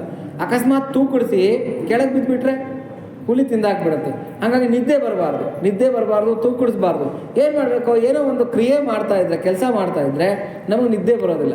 ಹಾಗಾಗಿ ಆತ ಏನು ಮಾಡ್ತಾನೆ, ಆ ಮರದಲ್ಲಿರ್ತಕ್ಕಂಥ ಎಲೆಗಳನ್ನೆಲ್ಲ ತರ್ಚಿ ತೀಡಿ ಕೆಳಗಡೆಗೆ ಹಿಂಗೆ ಆಗ್ತಾ ಇರ್ತಾನೆ. ಏನೋ ಟೈಮ್ ಪಾಸ್ಗೋಸ್ಕರ, ನಾನು ನಿದ್ದೆ ಮಾಡಬಾರ್ದು, ಎಚ್ಚರವಾಗಿರಬೇಕು ಅಂತಕ್ಕಂಥ ಒಂದು ಇದಕ್ಕೆ. ಕೆಳಗಡೆ ಏನಾಗಿರುತ್ತೆ ಅಂತಂದರೆ, ಯಾರೋ ಋಷಿಮುನಿಗಳು ಪ್ರತಿಷ್ಠಾಪನೆ ಮಾಡಿರ್ತಕ್ಕಂಥ ಒಂದು ಶಿವಲಿಂಗ ಇರುತ್ತೆ. ಆ ಮರ ಯಾವುದಾಗಿರುತ್ತೆ, ಬಿಲ್ವಪತ್ರೆಯ ಮರ ಆಗಿರುತ್ತೆ. ಆ ಬಿಲ್ವಪತ್ರೆಯ ಮರದ ಮೇಲೆ ಕೂತ್ಕೊಂಡು ತನಗೇ ಗೊತ್ತಿಲ್ದಿರ ಆ ಬಿಲ್ಪತ್ರೆ ಎಲೆಗಳನ್ನೆಲ್ಲ ತರಚಿ ಏನು ಮಾಡ್ತಾ ಇರ್ತಾರೆ, ಕೆಳಗೆ ಹಾಕ್ತಾ ಇರ್ತಾರೆ. ಅದೆಲ್ಲ ಕೂಡ ಶಿವಲಿಂಗದ ಮೇಲೆ ಬೀಳ್ತಾ ಇರುತ್ತೆ. ಹಾಗಾಗಿ ಆ ಶಿವಲಿಂಗಕ್ಕೆ ಆ ಬಿಲ್ವಾರ್ಚನೆ ಅಂತಕ್ಕಂಥದ್ದು ನಡೆದೋಗುತ್ತೆ. ಒಂದು ಶಿವರಾತ್ರಿ, ಎರಡನೇದು ಉಪವಾಸದಲ್ಲಿದ್ದಾನೆ, ಜಾಗರಣೆ ಮಾಡ್ತಾ ಇದ್ದಾನೆ, ಬಿಲ್ವಾರಾಧನೆ ಮಾಡ್ತಾ ಇದ್ದಾನೆ. ತಕ್ಷಣ ಪರಮೇಶ್ವರನ ಅನುಗ್ರಹ ಆಗಿಬಿಟ್ಟು ಆತ ಮುಂದಿನ ಜನ್ಮದಲ್ಲಿ ಏನಾಗಿ ಹುಟ್ಟದಂತೆ, ದೊಡ್ಡ ಚಕ್ರವರ್ತಿಯಾಗಿ ಹುಟ್ಟದಂತೆ. ಇದು ಶಿವಪುರಾಣದಲ್ಲಿ ಬರ್ತಾ ಇರ್ತಕ್ಕಂಥ ಮಾತು. ಅಂದರೆ ಶಿವಲಿಂಗದ ಅರ್ಚನೆಗೆ ಅಷ್ಟು ಬೆಲೆ ಅಂತಕ್ಕಂಥದ್ದು ಇದೆ. ಪಾರ್ಥಿವ ಲಿಂಗಗಳು ಅಂತ ನಾವೆಲ್ಲ ಕೇಳಿರ್ತೀವಿ. ಈ 16 ಸೋಮವಾರದ ವ್ರತ ಇವೆಲ್ಲ ಮಾಡ್ತಕ್ಕಂಥವರು ಪಾರ್ಥಿವ ಲಿಂಗಗಳು, ಕೇಸರಿ ಲಿಂಗಗಳು, ಆಮೇಲೆ ಹರಿದ್ರಾ ಲಿಂಗಗಳು ಇವೆಲ್ಲ ಮಾಡ್ತಕ್ಕಂಥ ಪದ್ಧತಿ ಇದೆ. ಆರಾಧನೆ ಒಂದು ಅನುಕೂಲಕ್ಕೋಸ್ಕರ ಏನು ಅಂತಂದರೆ, ಕೆಲವರು ಅರಿಶಿಣದಲ್ಲಿ ಲಿಂಗಗಳನ್ನು ಮಾಡ್ತಾರೆ, ಅದನ್ನು ಆರಾಧನೆ ಮಾಡ್ತಾರೆ. ಕೆಲವರು ಈ ಹನುಮಂತಂಗೆ ಬಳಿತಾರಲ್ಲ ಚಂದ್ರ, ಆ ಚಂದ್ರನ ಹಿಟ್ಟಿಗೆ ಮಿಕ್ಸ್ ಮಾಡಿಬಿಟ್ಟು ಅದರಲ್ಲಿ ಲಿಂಗಗಳನ್ನು ಮಾಡಿ ಆರಾಧನೆ ಮಾಡ್ತಕ್ಕಂಥ ಪದ್ಧತಿ ಇದೆ. ಪಾರ್ಥಿವ ಲಿಂಗಗಳು ಅಂದರೆ ಮಣ್ಣಿನಲ್ಲಿ ಲಿಂಗಗಳನ್ನು ಮಾಡಿ ಅದನ್ನು ಆರಾಧನೆ ಮಾಡ್ತಕ್ಕಂಥ ಒಂದು ಪದ್ಧತಿ ಇದೆ. ಹೀಗೆ ವಿಧವಾಗಿರ್ತಕ್ಕಂಥ ಶಿವಲಿಂಗದ ಆರಾಧನಾ ಪದ್ಧತಿಗಳು ಬಂತು. ನಾವೆಲ್ಲ ಜ್ಯೋತಿರ್ಲಿಂಗಗಳ ಬಗ್ಗೆ ಎಲ್ಲ ಕೇಳಿದ್ದೀವಿ. 12 ಜ್ಯೋತಿರ್ಲಿಂಗಗಳಿದೆ. ಅದನ್ನೆಲ್ಲ ಆರಾಧನೆ ಮಾಡೋದಕ್ಕೆ ಏನೇನು ವಿಶೇಷವಾಗಿರ್ತಕ್ಕಂಥ ಫಲಗಳು, ಒಂದೊಂದಕ್ಕೂ ಒಂದೊಂದು ಫಲ ಅಂತ ಹೇಳ್ತಾರೆ. ಶಿವಪುರಾಣ ಇದನ್ನು ಹಾಡಿ ಹೊಗಳಿದೆ. ಇನ್ನು ಬಿಲ್ವಪತ್ರೆಯ ಮಹಿಮೆ ಹೇಳಬೇಕು ಅಂತಂದರೆ, ತ್ರಿದಳಂ ತ್ರಿಗುಣಾಕಾರಂ ತ್ರಿನೇತ್ರಂಚ ತ್ರಯಾಯುಧಂ ತ್ರಿಜನ್ಮ ಪಾಪ ಸಂಹಾರಂ ಏಕಬಿಲ್ವಂ ಶಿವಾರ್ಪಣಂ ಅಂತ ಹೇಳ್ಬಿಟ್ಟು. ಆ ಬಿಲ್ವಪತ್ರೆಗೆ ತನ್ನದೇ ಆಗಿರತಕ್ಕಂಥ ಮಹಿಮೆ ಇದೆ. ಆದರೆ ಎಲ್ಲರೂ ಅಪಾರ್ಥ ಮಾಡ್ಕೊಳ್ಳೋದೇನು ಅಂತಂದರೆ, ಬಿಲ್ವಪತ್ರೆ ಅಂತಂದರೆ 3 ದಳ ಇರುತ್ತೆ ನೋಡಿ, ಇಲ್ಲಿ ತಂದಿಟ್ಟಿದ್ದಾರೆ, ಅದೇ ಬಿಲ್ಪತ್ರೆ ಅಂತ ನಾವು ಅಂದ್ಕೊತೀವಿ. ಆದರೆ ಬಿಲ್ಪತ್ರೆ 3 ದಳ, 5 ದಳ, 7 ದಳ, ಈ ಥರ 3 ವೆರೈಟಿ ಇರುತ್ತೆ. ಅದರಲ್ಲಿ ಯಾವುದು ಸಿಕ್ಕಿದ್ರೂ ಕೂಡ ಬಿಲ್ವಪತ್ರೆನೇ. ಆಮೇಲೆ ಇನ್ನೂ ಒಂದು ವಿಶೇಷತೆ ಇದೆ. ಅದೇನು ಅಂತಂದರೆ, ಬಿಲ್ವಾಷ್ಟೋತ್ರದಲ್ಲಿ ಬರುತ್ತೆ. ನಮಗೆಲ್ಲರಿಗೂ ಗೊತ್ತಿಲ್ಲದೆ ಇರತಕ್ಕಂಥ ವಿಚಾರ ಏನು ಅಂತಂದರೆ, 5 ಥರದ ಬಿಲ್ಪತ್ರೆಗಳಿದೆ. ಎಷ್ಟು ಥರ ಇದೆ? 5 ಥರ. ನಮಗೆ ನೀವು ಬಿಲ್ಪತ್ರೆ ಸಿಗಲಿಲ್ಲ ಅಂದರೆ, ಅಯ್ಯೋ ಶಿವರಾತ್ರಿ ಬಿಲ್ಪತ್ರೆ ಸಿಗಲಿಲ್ಲ ಅಂತ ಕಿಲೋಮೀಟ್ರ್ಗಳು ದೂರ ಹೋಗಿ ಆ ಮುಳ್ಳುಗಳನ್ನೆಲ್ಲ ಚುಚ್ಚಿಸ್ಕೊಂಡು ಮರ ಹತ್ತಿ ಕಷ್ಟಪಟ್ಟು ಕಿತ್ಕೊಂಡ್ಬರ್ತೀವಿ. ಆದರೆ ಬಿಲ್ವಾಷ್ಟೋತ್ರ ಈಸಿಯಾಗಿರ್ತಕ್ಕಂಥ ಬಿಲ್ಪತ್ರೆಗಳನ್ನು ಹುಡುಕೊಂಬನ್ನಿ ಅಂತ ಹೇಳುತ್ತೆ. ಅದೇನು ಅಂದರೆ, ತುಳಸಿ ಬಿಲ್ವ ನಿರ್ಗುಂಡಿ ಜಂಬೀರ ಮಲಕಂ ತಥಾ ಪಂಚಬಿಲ್ವಮಿತಿ ಖ್ಯಾತಂ ಏಕಬಿಲ್ವಂ ಶಿವಾರ್ಪಣಂ ಅಂತ ಹೇಳುತ್ತೆ ಬಿಲ್ವಾಷ್ಟೋತ್ರ. ಮೊದಲನೇ ಬಿಲ್ಪತ್ರೆ ಯಾವುದು ಅಂದರೆ ತುಳಸಿ. ನಮಗೆ ಈಸಿಯಾಗಿ ಸಿಗ್ತಕ್ಕಂಥ ಬಿಲ್ವಪತ್ರೆ ನಮಗೆ ಮನೆ ಮುಂದೆನೇ ಇರುತ್ತೆ, ಯಾವ ಬೇಕಾದ್ರೂ ಅನುಕೂಲವಾಗಿ ಸಿಗುತ್ತೆ. ಒಂದು ದಳ ತುಳಸಿ ದಳ ಕಿತ್ತು ಶಿವಲಿಂಗದ ಮೇಲೆ ಇಟ್ಬಿಟ್ರೆ ಮುಗಿದೋಯ್ತು, ಆವತ್ತು ಬಿಲ್ವಾರ್ಚನೆ ಮುಗಿಯುತ್ತೆ. ತುಳಸಿ ಬಿಲ್ವ ಅಂದರೆ ನೋಡಿ, ಇಲ್ಲಿ ತಂದಿಟ್ಟಿದ್ದಾರಲ್ಲ, ಅದು ತ್ರಿದಳಂ ತ್ರಿಗುಣಾಕಾರಂ ಅಂತ ಹೇಳ್ಬಿಟ್ಟು, ಅಂದರೆ ಮಾರೇಡು ದಳಾಲು ಅಂತ ಚೆಪ್ತಾರೆ. ಆ ಬಿಲ್ವಪತ್ರೆ 2ನೇದು. 3ನೇದು ನಿರ್ಗುಂಡಿ ಅಂದರೆ ನೆಲನಲ್ಲಿ ಅಂತಕ್ಕಂಥದ್ದು. ನೆಲನಲ್ಲಿ ನೋಡಿದ್ದೀರಾ, ಜಾಂಡೀಸ್ಗೆ ಉಪಯೋಗ ಮಾಡ್ತಾರೆ ಅದನ್ನು. ಅದು 3ನೇ ಬಿಲ್ಪತ್ರೆ. ಅದೇನಾದ್ರು ಸಿಕ್ಕಿದ್ರೆ ವೇಸ್ಟ್ ಮಾಡಬೇಡಿ, ಶಿವಲಿಂಗದ ಮೇಲೆ ಪೂಜೆ ಮಾಡಿ, ಮಹಾಪುಣ್ಯ. ಜಂಬೀರ ಅಂದರೆ ಜಮುನೇರಳೆ ಹಣ್ಣಿನ ಎಲೆಗಳು. ಜಮುನೇರಳೆ ಹಣ್ಣಿನ ಎಲೆಗಳನ್ನು ತಂದು ಶಿವಲಿಂಗಕ್ಕೆ ಪೂಜೆ ಮಾಡಿದ್ರೆ ಬಿಲ್ವಾಷ್ಟೋತ್ರದಿಂದ ಪೂಜೆ ಮಾಡಿರ್ತಕ್ಕಂಥ ಪುಣ್ಯನೇ, ಬಿಲ್ವಾರ್ಚನೆಯ ಪುಣ್ಯನೇ ಸಿಗುತ್ತೆ. ಹಾಗಾಗಿ 4ನೇದು ಜಂಬೀರ. ಆಮಲಕ ಅಂತಂದರೆ ಬೆಟ್ಟನಲ್ಲಿ, ಗೊತ್ತಾ, ದೊಡ್ಡ ನಲ್ಲಿ 2 ನಲ್ಲಿಗಳು ಬರುತ್ತೆ. ಒಂದು ಕಿರುನಲ್ಲಿ ಅಂತ, ಒಂದು ಬೆಟ್ಟದ ನಲ್ಲಿ ಅಂತ ಹೇಳ್ಬಿಟ್ಟು. ಈ ದೊಡ್ಡ ಬೆಟ್ಟನಲ್ಲಿ ಬರುತ್ತಲ್ಲ, ಅದರ ಎಲೆ ಹೆಂಗಿರುತ್ತೆ ಅಂದರೆ ಹುಣಸೆ ಎಲೆಗಳಿದ್ದಂಗಿರುತ್ತೆ. ದೊಡ್ಡದಾಗಿ ಉದ್ದಕ್ಕೆ ಬಂದು ಈ ಕಡೆ ಆ ಕಡೆ ಎಲ್ಲ ಹುಣಸೆ ಹಣ್ಣು. ಅದು 5ನೇ ಬಿಲ್ಪತ್ರೆ. ಈ 5ರಿಂದ ಯಾವುದಾದ್ರೂ 1ರಿಂದ ಪೂಜೆ ಮಾಡಿದ್ರೂ ಕೂಡ ಅವನ ಜನ್ಮ ಸಾರ್ಥಕ ಆಗಿಬಿಡುತ್ತೆ. ಕೋಟಿ ಕನ್ಯಾ ಮಹಾದಾನಂ ತಿಲಪರ್ವತ ಕೋಟಯ ಕಾಂಚನಂ ಶೈಲಧಾರೇಣ ಏಕಬಿಲ್ವಂ ಶಿವಾರ್ಪಣಂ ಅಂತ ಹೇಳ್ಬಿಟ್ಟು. ಕೋಟಿ ಕನ್ಯಾ ಮಹಾದಾನ, ಒಂದು ಕನ್ಯಾದಾನ ಮಾಡೋದೇ ಮಹಾಪುಣ್ಯ. ಇವತ್ತಿನ ಕಾಲಕ್ಕೆ ಏನಾಗೋಗ್ಬಿಟ್ಟಿದೆ ಅಂತಂದರೆ ಅದು ಪುಣ್ಯವೋ ಪಾಪವೋ ಗೊತ್ತಾಗದಿರೋಂಥ ಪರಿಸ್ಥಿತಿಗೆ ಬಂದುಬಿಟ್ಟಿದೆ. ಹೆಣ್ಣು ಇರೋದಕ್ಕೆ ಭಯ ಬೀಳ್ತಾರೆ, ಹೆಣ್ಮಗು ಹುಟ್ಟಿದ್ರೆ ಎಲ್ಲರೂ ದುಃಖ ಪಡ್ತಾರೆ. ಆದರೆ ಏನು ಅಂದರೆ ಹೆಣ್ಣೆತ್ತವ್ರಿಗೆ ಎಷ್ಟು ಪುಣ್ಯ ಅಂತಂದರೆ 21 ತಲೆಮಾರುಗಳು, ಒಂದು ಕನ್ಯಾದಾನ ಯಾರಾದರೂ ಮಾಡಿದ್ದಾರೆ ಅಂತಂದರೆ ಆತನ 21 ತಲೆಮಾರುಗಳು ಸ್ವರ್ಗಕ್ಕೆ ಹೋಗುತ್ತೆ ಅಂತ ಶಾಸ್ತ್ರ ಹೇಳುತ್ತೆ. ಹಾಗಾಗಿ ಕನ್ಯಾದಾನಕ್ಕೆ ಅಷ್ಟು ಫಲ ಇದೆ. ಹೆಣ್ಣೆತ್ತೋರನ್ನ ನಾವು ಟೀಕೆ ಮಾಡಬಾರ್ದಂತೆ, ಬೈಬಾರ್ದಂತೆ, ಅವರನ್ನು ನಾವು ನೋಯಿಸಬಾರ್ದಂತೆ. ಆದರೆ ನಾವು ಮಾಡ್ತಾ ಇರ್ತಕ್ಕಂಥದ್ದೇ ಆ ಕೆಲಸಗಳು ಅಲ್ವಾ? ಅದೆಲ್ಲ ಕೂಡ ಅಂಥದ್ದೇನ ಇದ್ದರೆ ನಾವು ಬಿಟ್ಬಿಡ್ಬೇಕು. ಹೆಣ್ಣೆತ್ತವ್ರನ್ನ ಗೌರವದಿಂದ ಕಾಣಬೇಕು ಅಂತ ಹೇಳ್ಬಿಟ್ಟು ಯಾರು ಕನ್ಯಾದಾನ ಮಾಡ್ತಾರೆ 21 ತಲೆಮಾರುಗಳು, ಅಂದರೆ ಗಂಡು ಕಡೆ 21, ಹೆಣ್ಣು ಕಡೆ 21 ತಲೆಮಾರುಗಳು ಸ್ವರ್ಗಕ್ಕೆ ಹೋಗೋದಕ್ಕೆ ಈ ಒಂದು ಕನ್ಯಾದಾನ ಅಂತಕ್ಕಂಥದ್ದು ತುಂಬ ಪುಣ್ಯಪ್ರದ ಅಂತ ಹೇಳ್ತಾರೆ. ಅದಕ್ಕೆ ನೋಡಿ ಕನ್ಯಾದಾನ ಮಾಡಬೇಕಾಗಿದ್ರೆ ಎಲ್ಲರನ್ನೂ ಕರೀತಾರೆ, ಬನ್ನಿ ಕನ್ಯಾದಾನ ಮಾಡಿ ಬನ್ನಿ ಅಂತ ಕರೀತಾರೆ. ಯಾಕೆ? ತಂದೆ ತಾಯಿನೇ ಮಾಡ್ಬೋದಲ್ಲ ಕನ್ಯಾದಾನ, ಎಲ್ಲರನ್ನೂ ಯಾಕೆ ಕರೀತಾರೆ? ಎಲ್ಲರನ್ನೂ ಇದರೊಳಗೆ ಭಾಗವಹಿಸೋದಕ್ಕೆ ಯಾಕೆ ಹೇಳ್ತಾರೆ ಅಂತಂದರೆ ಆ ಕನ್ಯಾದಾನದ ಫಲ ಎಲ್ರಿಗೂ ಸಿಗಲಿ ಅಂತ ಹೇಳ್ಬಿಟ್ಟು. ಕೋಟಿ ಕನ್ಯಾ ಮಹಾದಾನ, ಒಂದು ಕನ್ಯಾದಾನ ಮಾಡಿದ್ರೇ ಅಷ್ಟು ಫಲ ಅಂತಂದರೆ ಕೋಟಿ ಕನ್ಯೆಯರನ್ನು ದಾನ ಮಾಡಿದ್ರೆ ಎಷ್ಟು ಫಲ ಸಿಗುತ್ತೋ ತಿಲ ಪರ್ವತ ಕೋಟಯ, ಪರ್ವತದಷ್ಟು ಎಳ್ಳು, ಕರಿ ಎಳ್ಳು ಗೊತ್ತಲ್ವಾ? ಕರಿ ಎಳ್ಳು ದಾನ ಯಾರು ತೊಗೊಳ್ಳಲ್ಲ, ಭಯ ಬೀಳ್ತಾರೆ. ಆದರೆ ಕರಿ ಎಳ್ಳು ದಾನ ಕೊಟ್ಟರೆ ಅಷ್ಟು ಪುಣ್ಯ ಅಂತ. ಹಾಗಾಗಿ ಒಂದು ಬಟ್ಲು ಕರಿ ಎಳ್ಳು ಕೊಟ್ರೇ ಅಷ್ಟು ಪುಣ್ಯ ಅಂತಂದರೆ ತಿಲ ಪರ್ವತ ಕೋಟಯ, ಕೋಟ್ಯಾನುಕೋಟಿ ತಿಲನ್ನ ಪರ್ವತ ರಾಶಿಯಷ್ಟು ದಾನ ಮಾಡಿದ್ರೆ ಎಷ್ಟು ಪುಣ್ಯ ಸಿಗುತ್ತೋ. ಕಾಂಚನಂ ಶೈಲಧಾರೇಣ, ಬೆಟ್ಟದಷ್ಟು ರಾಶಿ ಹಾಕಿರ್ತಕ್ಕಂಥ ಬಂಗಾರದ ನಾಣ್ಯಗಳನ್ನು ದಾನ ಕೊಟ್ಟರೆ ಎಷ್ಟು ಪುಣ್ಯ ಬರುತ್ತೋ ಅಷ್ಟು ಪುಣ್ಯ ಯಾವುದರಿಂದ ಬರ್ತಾ ಇದೆ? ಏಕಬಿಲ್ವಂ ಶಿವಾರ್ಪಣ. ಏನನ್ನ ಕಷ್ಟ ಇದೆಯಾ ನಾವು ಮಾಡಬೇಕಾಗಿರ್ತಕ್ಕಂಥದ್ದು? ಒಂದೇ ಒಂದು ಬಿಲ್ವ ಪತ್ರೆಯನ್ನು ಭಗವಂತನಿಗೆ ಅರ್ಪಣೆ ಮಾಡಿದ್ರೆ ನಮ್ಗೆ ಅಷ್ಟು ಪುಣ್ಯ ಬರುತ್ತೆ ಅಂತ ಹೀಗೆ ಹೇಳ್ಕೊಂಡು ಹೋಗ್ತಾರೆ. ಏನು ದಂತಿ ಕೋಟಿ ಸಹಸ್ರೇಶು, ಏನು ದಂತಿ ಅಂತಂದರೆ ಆನೆ, ಕೋಟ್ಯಾಂತರ ಆನೆಗಳನ್ನು ದಾನ ಮಾಡಿದ್ರೆ ಎಷ್ಟು ಫಲ ಬರುತ್ತೋ. ಅಶ್ವಮೇಧ ಸಹಸ್ರಕಂ, ಒಂದು ಅಶ್ವಮೇಧ ಯಜ್ಞ ಮಾಡಿದ್ರೇ ನಮಗೆ ದೊಡ್ಡ ಪುಣ್ಯ ಅಂತ ಹೇಳ್ತಾರೆ. ಅಶ್ವಮೇಧ ಸಹಸ್ರಕಂ, ಸಾವಿರಾರು ಅಶ್ವಮೇಧ ಯಜ್ಞಗಳನ್ನು ಮಾಡಿದ್ರೆ ಏನು ಫಲ ಸಿಗುತ್ತೋ ಆ ಫಲ. ಈ ಥರ ಎಲ್ಲ ಹೇಳ್ಕೊಳ್ತಾ ಹೋಗ್ತಾರೆ. ಆಮೇಲೆ ಕಾಶಿ ಕ್ಷೇತ್ರ ನಿವಾಸಂಚ ಕಾಲಭೈರವ ದರ್ಶನಂ, ಕಾಶಿಗೆ ಹೋಗಿ ವಿಶ್ವನಾಥನ ದರ್ಶನ ಮಾಡಿದ್ರೆ ಪುಣ್ಯ ಅಂತ ಹೇಳ್ತಾ ಇಲ್ಲ ಇಲ್ಲಿ. ಕಾಶಿಗೆ ಹೋಗಿ ಅಲ್ಲಿ ಕೊತ್ವಾಲ್ ಆಗಿರ್ತಕ್ಕಂಥ ಕಾಲಭೈರವನನ್ನು ದರ್ಶನ ಮಾಡಿದ್ರೆ ಎಷ್ಟು ಅಪಾರವಾಗಿರ್ತಕ್ಕಂಥ ಪುಣ್ಯ ಸಿಗುತ್ತೋ ಅಷ್ಟು ಪುಣ್ಯ ಯಾವುದರಿಂದ ಸಿಗ್ತಾ ಇದೆ? ಏಕಬಿಲ್ವಂ ಶಿವಾರ್ಥ. ಒಂದೇ ಒಂದು ಬಿಲ್ಪತ್ರೆಯ ಭಕ್ತಿಯಿಂದ ಭಗವಂತನಿಗೆ ಹಾಕಿಬಿಟ್ರೆ, ಅಂದರೆ ಸಮರ್ಪಣೆ ಮಾಡಿದ್ರೆ ಅಷ್ಟು ಫಲ ಸಿಗುತ್ತೆ ಅಂತ. ಆ ಬಿಲ್ವಾಷ್ಟೋತ್ರ ಪೂರ್ತಿ ಹೇಳ್ತಕ್ಕಂಥದ್ದು ಇದೇ ಫಲಗಳನ್ನೇ. ನಿಮ್ಗೆ ಇಷ್ಟು ಫಲ ಸಿಗುತ್ತೆ, ಇಷ್ಟು ಫಲ ಸಿಗುತ್ತೆ. ಆದರೆ ಕಷ್ಟಪಡುವಷ್ಟಿಲ್ಲ. ಒಂದೇ ಒಂದು ಬಿಲ್ವ ಪತ್ರೆಯನ್ನು ತಗೊಂಡ್ಬಂದು ಶಿವಲಿಂಗಕ್ಕೆ ಅರ್ಪಣೆ ಮಾಡಿದ್ರೆ ಸಾಕು. ಒಂದೇ ಒಂದು ಬಿಲ್ಪತ್ರೆ ಅಂದರೆ ಮತ್ತೆ ಇದೇ ಬಿಲ್ಪತ್ರೆ ಅಂತ ತಿಳ್ಕೊಬೇಡಿ. 5 ಬಿಲ್ವ ಪತ್ರೆಗಳಲ್ಲಿ ಯಾವ್ದು ಸಿಕ್ಕಿದ್ರೂ ಅದು ಬಿಲ್ವ ಪತ್ರೆ. ಶಿವನಿಗೆ ಸಮರ್ಪಣೆ ಮಾಡಿ ಭಕ್ತಿಯಿಂದ ಆರಾಧನೆ ಮಾಡಿದ್ರೆ ಸಾಕು. ಇನ್ನು ಶಾಸ್ತ್ರಗಳು ಏನು ಹೇಳುತ್ತೆ ಅಂದರೆ ಬಿಲ್ವಪತ್ರೆ ಅರ್ಚನೆ ಮಾಡುವಾಗ ಭಕ್ತಿಯಿಂದ ಏಕಾಗ್ರವಾಗಿ ಅರ್ಚನೆ ಮಾಡ್ತಾ ಇದ್ದೀವಿ. ಬಿಲ್ವಪತ್ರೆ ಆಕಾಶನ ನೋಡೋ ಥರ ಬಿದ್ದರೆ ಶಿವಲಿಂಗದ ಮೇಲೆ ಅವನಿಗೆ ಅಷ್ಟೈಶ್ವರ್ಯಗಳನ್ನು, ಆಯುರಾರೋಗ್ಯ ಭಾಗ್ಯಗಳನ್ನು, ಮತ್ತು ಸಂತಾನಾಭಿವೃದ್ಧಿಯನ್ನು, ಮತ್ತು ಸುಖ ಸೌಖ್ಯ ನೆಮ್ಮದಿನ, ಕುಟುಂಬ ಸೌಖ್ಯನ ಇವನ್ನೆಲ್ಲ ಕೊಟ್ಬಿಡ್ತಾನಂತೆ ಪರಮೇಶ್ವರ. ಅದೇನು ಅಪ್ಪಿತಪ್ಪಿ ಅಂದರೆ ಬೇಕಂತ ಹಾಕೋದಲ್ಲ ನಾನು ಹೇಳ್ತಾ ಇರೋದು. ಸಹಜವಾಗಿ ಪೂಜೆ ಮಾಡುವಾಗ ಹಂಗೆ ಬಿದ್ದರೆ, ಪೂಜೆ ಮಾಡೋವಾಗ ಏನೋ ಆ ಬಿಲ್ವಪತ್ರೆ ಶಿವಲಿಂಗದ ಮೇಲೆ ಬೋರ್ಲು ಬಿದ್ದರೆ ಅವನಿಗೆ ಮೋಕ್ಷ ಕಟ್ಟಿಟ್ಟ ಬುತ್ತಿ. ಅಂದರೆ ಹತ್ತಿರದಲ್ಲೇ ಅವನಿಗೆ ಮೋಕ್ಷ, ಅಂದರೆ ಹತ್ತಿರದಲ್ಲೇ ಅಂದರೆ ಅವನು ಸತ್ತೋಗ್ಬಿಡ್ತಾನೆ ಅಂತಲ್ಲ ನಾನು ಹೇಳ್ತಾ ಇರೋದು. ಮೋಕ್ಷ ಪದವಿ ಅಂತಕ್ಕಂಥದ್ದು ಆತನಿಗೆ ರಿಸರ್ವ್ ಆಗಿಬಿಡುತ್ತೆ. ಆಯ್ತು ನಿನಗೆ ರಿಸರ್ವ್ ಆಗೋಯ್ತು ಅಂತ, ಮೋಕ್ಷ ಅಂತಕ್ಕಂಥದ್ದು ರಿಸರ್ವ್ ಆಯಿತು ಅಂತ. ಹಾಗಾಗಿ ಶಿವಾರ್ಚನೆ ಬಿಲ್ವಪತ್ರೆ ಮಾಡುವಾಗ ನಾವು ಸ್ವಲ್ಪ ಗಮನಿಸ್ಕೋಬೇಕಂತೆ. ಆ ಬಿಲ್ವಪತ್ರೆ ಆಕಾಶಮುಖವಾಗಿ ಬೀಳ್ತಾ ಇದೆಯಾ, ಅದೋ ಭಾಗವಾಗಿ ಅಂದರೆ ಭೂಮಿನ ಮುಖ ನೋಡ್ತಾ ಬೀಳ್ತಾ ಇದೆಯಾ ಅನ್ನೋದನ್ನು ಸ್ವಲ್ಪ ಗಮನಿಸ್ಕೋಬೇಕಂತೆ. ಹಾಗಾಗಿ ಬಿಲ್ವಾರ್ಚನೆಗೆ ಅಷ್ಟು ಫಲ ಇದೆ. ಬಿಲ್ವಾರ್ಚನೆಯಿಂದ ಅಷ್ಟು ಅಪಾರವಾಗಿರ್ತಕ್ಕಂಥ ಪುಣ್ಯ ಅಂತಕ್ಕಂಥದ್ದು ಸಿಗುತ್ತೆ.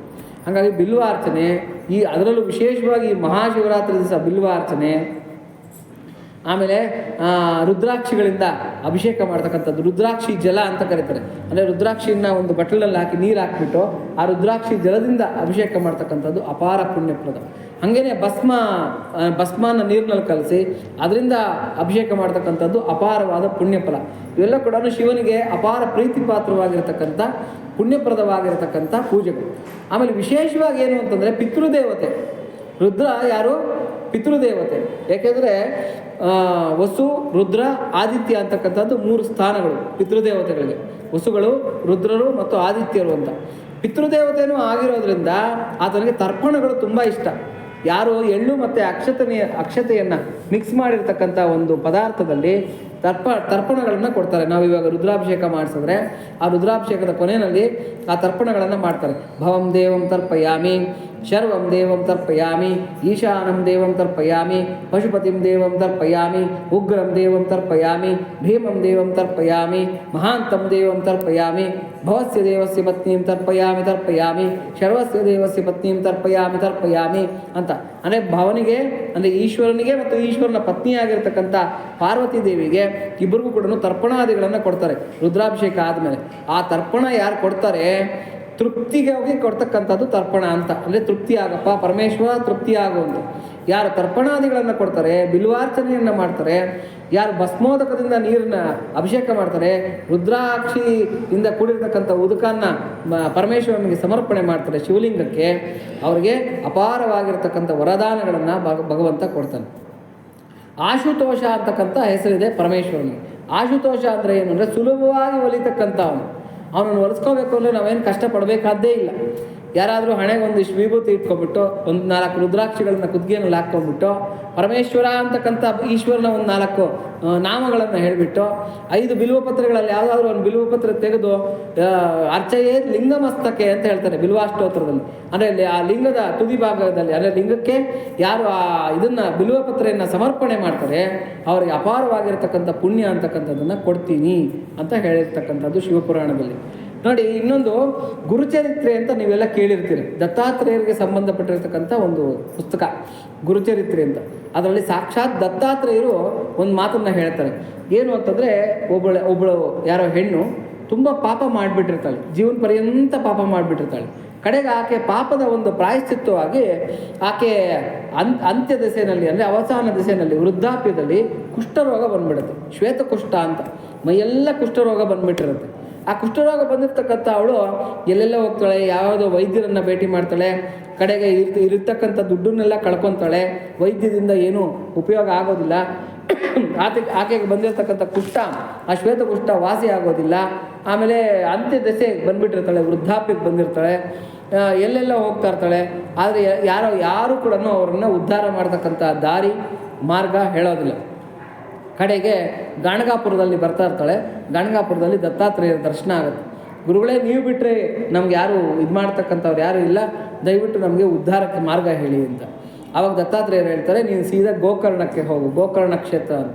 ಆ ಗೋಕರ್ಣ ಕ್ಷೇತ್ರಕ್ಕೆ ಹೋಗು, ಅಲ್ಲಿ ನಿನಗೆ ಪರಮೇಶ್ವರ ನಿನ್ನನ್ನು ಉದ್ಧಾರ ಮಾಡ್ತಾನೆ ಅಂತಕ್ಕಂಥ ಒಂದು ಮಾರ್ಗವನ್ನು ದತ್ತಾತ್ರೇಯರು ಹೇಳ್ತಾರೆ. ಕಡೆಗೆ ಆಕೆ ಏನು ಮಾಡ್ತಾಳೆ, ಗೋಕರ್ಣ ಕ್ಷೇತ್ರಕ್ಕೆ ಬರ್ತಾಳೆ. ಹಸಿವು ಬಾಯಾರಿಕೆ ಉಂಟಾಗ್ತಾ ಇರುತ್ತೆ. ಮೈಯೆಲ್ಲ ಕುಷ್ಠ ಇರೋದ್ರಿಂದ ಯಾರು ಹತ್ತಿರಕ್ಕೆ ಬಿಟ್ಕೊಳೋದಿಲ್ಲ, ಆಕೆಯನ್ನು ಯಾರು ಆಧರಿಸೋದಿಲ್ಲ. ಈಕೆ ತುಂಬ ದುಃಖ ಆಗ್ತಾ ಇರುತ್ತೆ. ಏನು ಮಾಡ್ತಾಳೆ, ಭಿಕ್ಷೆಗೆ ಇಳಿತಾಳೆ. ಅಂದರೆ ಆಹಾರ ಯಾರಾದರೂ ಕೊಡ್ತಾರೇನೋ ಅಂತ ಭಿಕ್ಷೆಗೆ ಇಳಿತಾಳೆ. ಆವತ್ತು ಮಹಾಶಿವರಾತ್ರಿ. ಆ ರಾತ್ರಿ ಎಲ್ಲ ಕೂಡ ಎಲ್ಲರೂ ಶಿವನ ಭಜನೆಗಳನ್ನು ಮಾಡ್ತಾ ಹಾಡ್ತಾ ಎಲ್ಲ ಶಿವನ ದೇವಾಲಯಕ್ಕೆ ಬರ್ತಾ ಹೋಗ್ತಾ ಇರ್ತಾರೆ. ಈ ಕುಷ್ಠದಿಂದ ನರಳ್ತಾ ಇರ್ತಕ್ಕಂಥ ಈ ಮುದುಕಿಗೆ, ಈ ವೃದ್ಧೆಗೆ ಏನಂತಂದರೆ, ಯಾರೋ ಒಂದಿಷ್ಟು ಆಹಾರ ಹಾಕ್ದಿರ ಹೋಗ್ತಾರ, ನನ್ನ ಹಸಿವು ನಿಗದಿರ ಹೋಗುತ್ತಾ ಅಂತಕ್ಕಂಥ ಒಂದು ಆಸೆ ಆಕೆಗಿರುತ್ತೆ. ಕಡೆಗೆ ಪಾತ್ರೆ ಹಿಡ್ಕೊಂಡು ಕೂತ್ಕೊಂಡಿರ್ತಾಳೆ, ಭಿಕ್ಷೆ ಬೇಡ್ತಾ ಇರ್ತಾಳೆ. ಯಾರೋ ಒಳಗಡೆ ದೇವಸ್ಥಾನದಿಂದ ಹೊರಗಡೆಗೆ ಬರ್ತಾರೆ. ಪಾತ್ರೆ ಒಳಗೆ ಏನೋ ಒಂದು ವಸ್ತು ಹಾಕ್ತಾರೆ. ಈಕೆಗೆ ಖುಷಿ ಆಗುತ್ತೆ, ಏನೋ ಕೊಬ್ಬರಿ ಚಿಪ್ಪೋ ಯಾವ ಥರದ್ದು ಹಾಕಿದ್ದಾರೆ, ತಿನ್ನೋದಕ್ಕೊಂದು ವಸ್ತು ಸಿಕ್ತು ಅಂತ. ಎತ್ತಿ ನೋಡ್ತಾಳೆ, ಅದು ಬಿಲ್ವಪತ್ರೆ. ಏನದು? ಬಿಲ್ವಪತ್ರೆ. ಛೇ, ಎಂಥ ಕೆಲಸ ಆಯಿತು, ಆಹಾರಕ್ಕೋಸ್ಕರ ನಾನು ಕಾಯ್ತಾ ಇದ್ದರೆ ಬಿಲ್ವಪತ್ರೆ ಹಾಕಿದ್ರಲ್ಲ ಅಂತೇಳ್ಬಿಟ್ಟು ಅದನ್ನು ಎತ್ತಿ ದೂರಕ್ಕೆ ಕೋಪದಿಂದ ಹಿಂಗೆ ಎಸಿತಾಳೆ. ಎಸೆಯೋಷ್ಟೊತ್ತಿಗೆ ಅದು ಹೋಗಿ ಅಲ್ಲೊಂದು ಮರದ ಕೆಳಗಿರ್ತಕ್ಕಂಥ ಶಿವಲಿಂಗದ ಮೇಲೆ ಬೀಳುತ್ತೆ. ಅವಳೇನು ಬೇಕಂತ ಹಾಕಿದ್ಲಾ? ಭಕ್ತಿಯಿಂದ ಹಾಕಿದ್ಲಾ? ಪ್ರೀತಿಯಿಂದ ಹಾಕಿದ್ಲಾ? ಇಲ್ಲ, ಬೇಸರದಿಂದ ಹಾಕಿದ್ಲು. ಏನಕ್ಕೆ? ನನಗೆ ಆಹಾರ ಸಿಗುತ್ತೆ ಅಂತ ಅಂದ್ಕೊಂಡ್ರೆ ಯಾರೋ ಬಿಲ್ವಪತ್ರೆ ಹಾಕಿದ್ದಾರೆ ಅಂತೇಳ್ಬಿಟ್ಟು ಹಾಕಿದ ತಕ್ಷಣವೇ ಅಲ್ಲಿ ಶಿವನ ಸಾಕ್ಷಾತ್ಕಾರ ಆಗಿ, ಇದು ಗುರುಚರಿತ್ರೆಯಲ್ಲಿ ಬರುತ್ತೆ ನೋಡಿ, ಅದರಲ್ಲಿ ಇದೆ ಈ ಕತೆ.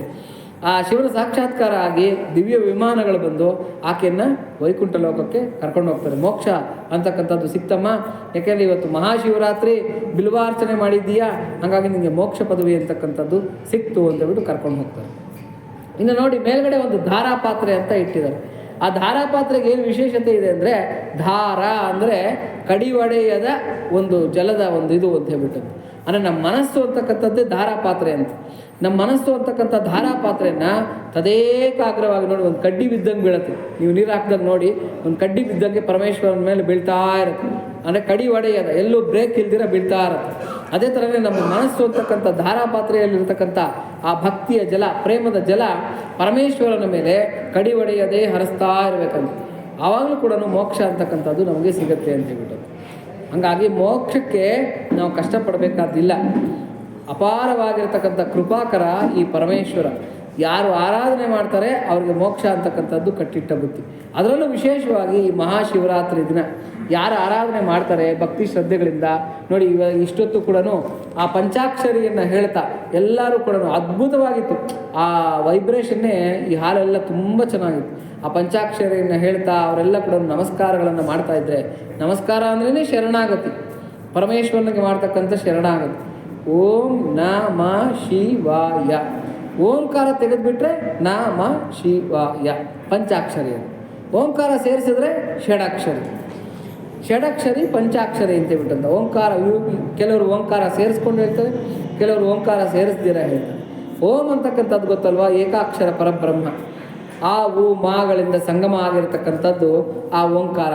ಆ ಓಂಕಾರ ಸ್ವರೂಪನಾಗಿರ್ತಕ್ಕಂಥ ಪರಮೇಶ್ವರನನ್ನು ಆರಾಧನೆ ಮಾಡ್ತಕ್ಕಂಥದ್ದು.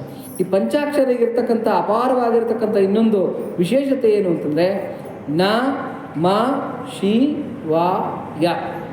ನ ಅಂದರೆ ನಭ, ನಭ ಅಂದರೆ ಆಕಾಶ. ಮ ಅಂದರೆ ಮರುತ್ತು, ಮರುತ್ತು ಅಂದರೆ ಗಾಳಿ. ಶಿ ಅಂದರೆ ಶಿಖಿ, ಶಿಖಿ ಅಂದರೆ ಅಗ್ನಿ. ವಾ ಅಂದರೆ ವಾರಿ, ವಾರಿ ಅಂದರೆ ನೀರು. ಯಾ ಅಂದರೆ ಯಂತ್ರ, ಯಂತ್ರ ಅಂದರೆ ಭೂಮಿ. ಏನು ಪಂಚಭೂತಗಳು ಅಂತ.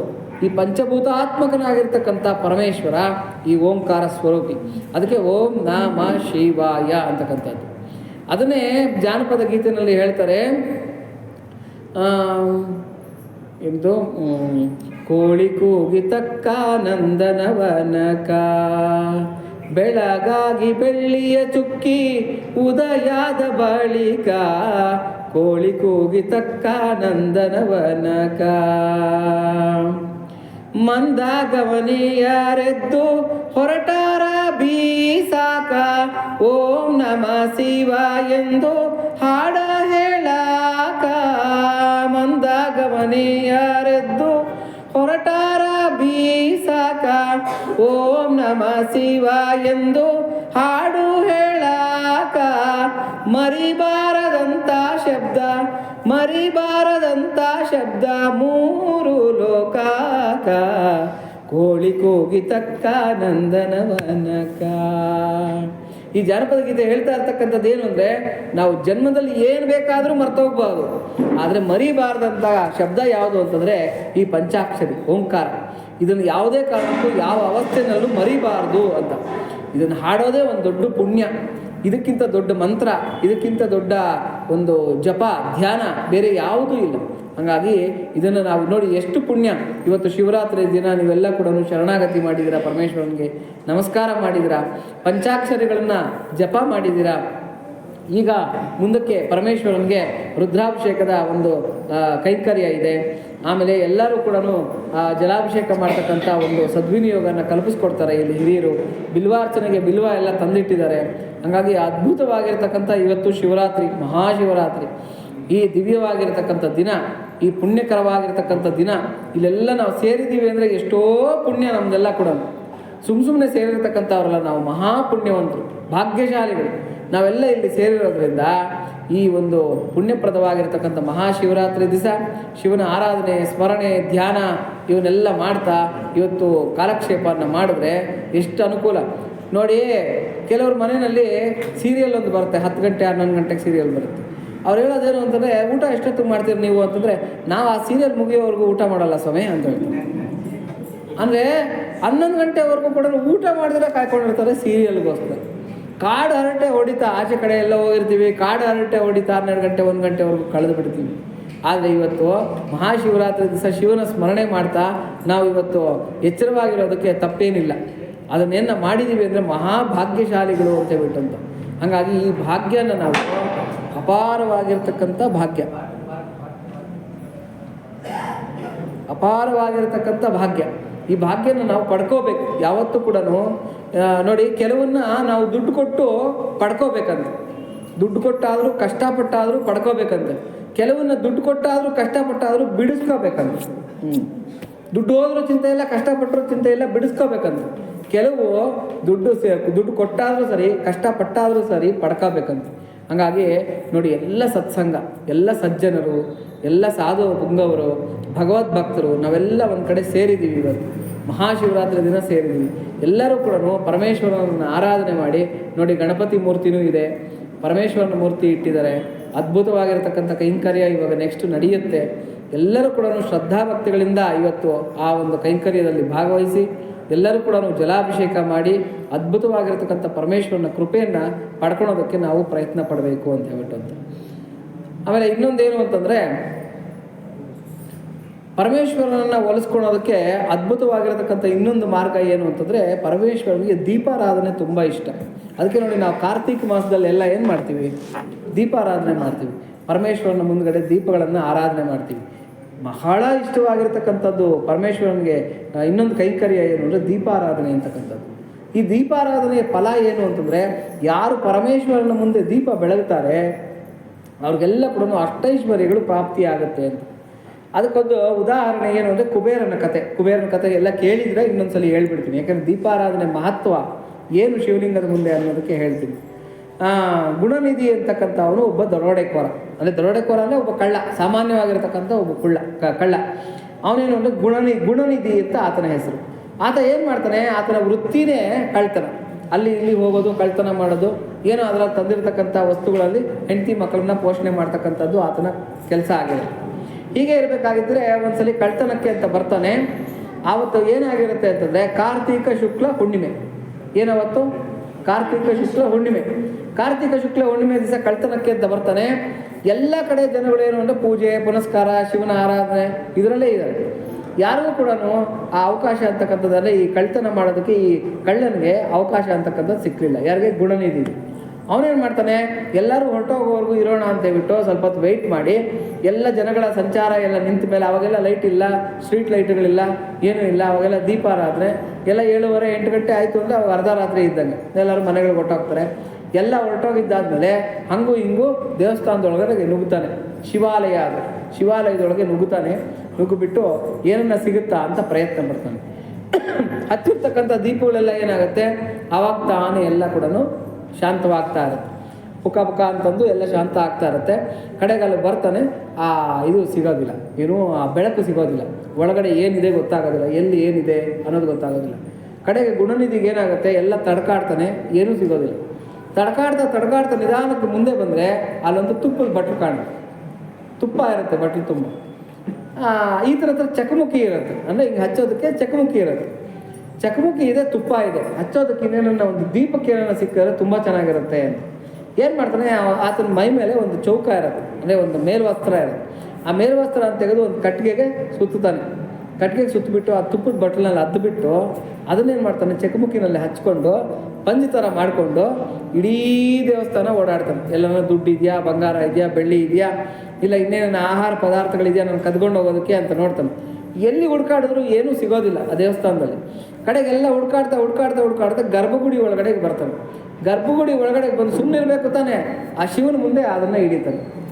ಅವ್ನು ಹಚ್ಕೊಂಡ್ಬಂದಿರ್ತಕ್ಕಂಥ ಆ ತುಪ್ಪದ ಪಂಜಿರುತ್ತಲ್ಲ, ಅದನ್ನು ಶಿವಲಿಂಗದ ಮುಂದೆ ಹಿಂಗೆ ಹಿಡ್ಕೊತಾನೆ. ಅದು ದೊಡ್ಡ ಸೇವೆ. ಪರಮಾತ್ಮ ಏನು ಅಂತಂದರೆ, ನೀನು ಯಾವ ಥರದಲ್ಲನ್ನ ಮಾಡು, ಬೆಂಕಿನ ಗೊತ್ತಿದ್ದು ಮುಟ್ಟು, ಗೊತ್ತಿಲ್ದಿರಾನು ಮುಟ್ಟು, ಏನಾಗುತ್ತೆ, ಸುಡುತ್ತೆ. ಹಾಗೇನೆ ಪರಮೇಶ್ವರನಿಗೆ ಯಾವ ಸೇವೆಯನ್ನು ಗೊತ್ತಿದ್ದು ಮಾಡಲಿ, ಗೊತ್ತಿಲ್ದಿರ ಮಾಡ್ರಿ, ಅದರ ಫಲ ಅಂತಕ್ಕಂಥದ್ದು ಕೊಟ್ಟೇ ಕೊಡ್ತಾನೆ ಪರಮೇಶ್ವರ. ಆವಾಗ ಪರಮೇಶ್ವರನ ಸಾಕ್ಷಾತ್ಕಾರ ಆಗ್ಬಿಡುತ್ತೆ, ಪ್ರತ್ಯಕ್ಷ ಆಗ್ಬಿಡ್ತಾನೆ. ಆಗ್ಬಿಟ್ಟು ಹೇಳ್ತಾನೆ, ಅಪ್ಪ ಗುಣನಿಧಿ, ನೀನೆಂಥ ಅವನನ್ನು ಆಗಿರೋ, ಇವತ್ತು ಕಾರ್ತೀಕ ಶುಕ್ಲ ಹುಣ್ಣಿಮೆ, ಮಹಾಪರ್ವದಿನ. ಇವತ್ತಿನ ದಿವಸ ತುಪ್ಪದಲ್ಲಿ ಅದ್ದಿರತಕ್ಕಂಥ ಆ ಒಂದು ಇದು, ಅದರಲ್ಲೂ ವಿಶೇಷವಾಗಿ ನಿನ್ನ ಮೇಲಿನ ಚೌಕ, ಅಂದರೆ ನಿನ್ನ ಮೈ ಮೇಲಿರ್ತಕ್ಕಂಥ ಮೇಲ್ವಸ್ತ್ರವನ್ನು ತೆಗೆದು ನನಗೆ ದೀಪಾರಾಧನೆಯನ್ನು ಮಾಡಿದ್ದೀಯಾ. ಈ ದೀಪಾರಾಧನೆಗೆ ನಿನಗೆ ಫಲ ಕೊಡೋದಕ್ಕೆ ನಾನು ಪ್ರತ್ಯಕ್ಷ ಆಗಿದ್ದೀನಿ, ಏನು ಬೇಕಾದರೂ ಕೊಡ್ತೀನಿ ಅಂತ ಹೇಳ್ತೀನಿ. ಗುಣನಿಧಿ ಏನು ಕೇಳ್ಕೊಬೋದಾಗಿತ್ತು, ನಂಗೆ ಮೋಕ್ಷ ಪದವಿಯನ್ನು ಕೊಡು ಅಂತ ಕೇಳ್ಕೊಬೋದಾಗಿತ್ತು, ಸಾಹಿತ್ಯ ಮುಕ್ತಿ ಕೇಳ್ಕೊಬೋದಾಗಿತ್ತು. ಆದರೆ ಗುಣನಿಧಿ ಏನು ಕೇಳ್ತಾರೆ ಅಂದರೆ, ನನಗೆ ಅಪಾರವಾದ ಐಶ್ವರ್ಯ ಕೊಟ್ಬಿಡು, ಎಷ್ಟು ಐಶ್ವರ್ಯ ಬೇಕು ಅಂತಂದರೆ ನನಗೆ ಅಷ್ಟು ಐಶ್ವರ್ಯ ಬೇಕು ನನಗೆ ಅಂತ ಕೇಳ್ತಾನೆ. ತಥಾಸ್ತು ಅಂತ ವರ ಕೊಡ್ತಾನೆ ಈಶ್ವರ. ಅವನೇ ಮುಂದಿನ ಜನ್ಮದಲ್ಲಿ ಲೋಕಾಧಿಪತಿಯಾಗಿರ್ತಕ್ಕಂಥ ಕುಬೇರನಾಗಿ ಹುಟ್ಟದ ಅಂತ.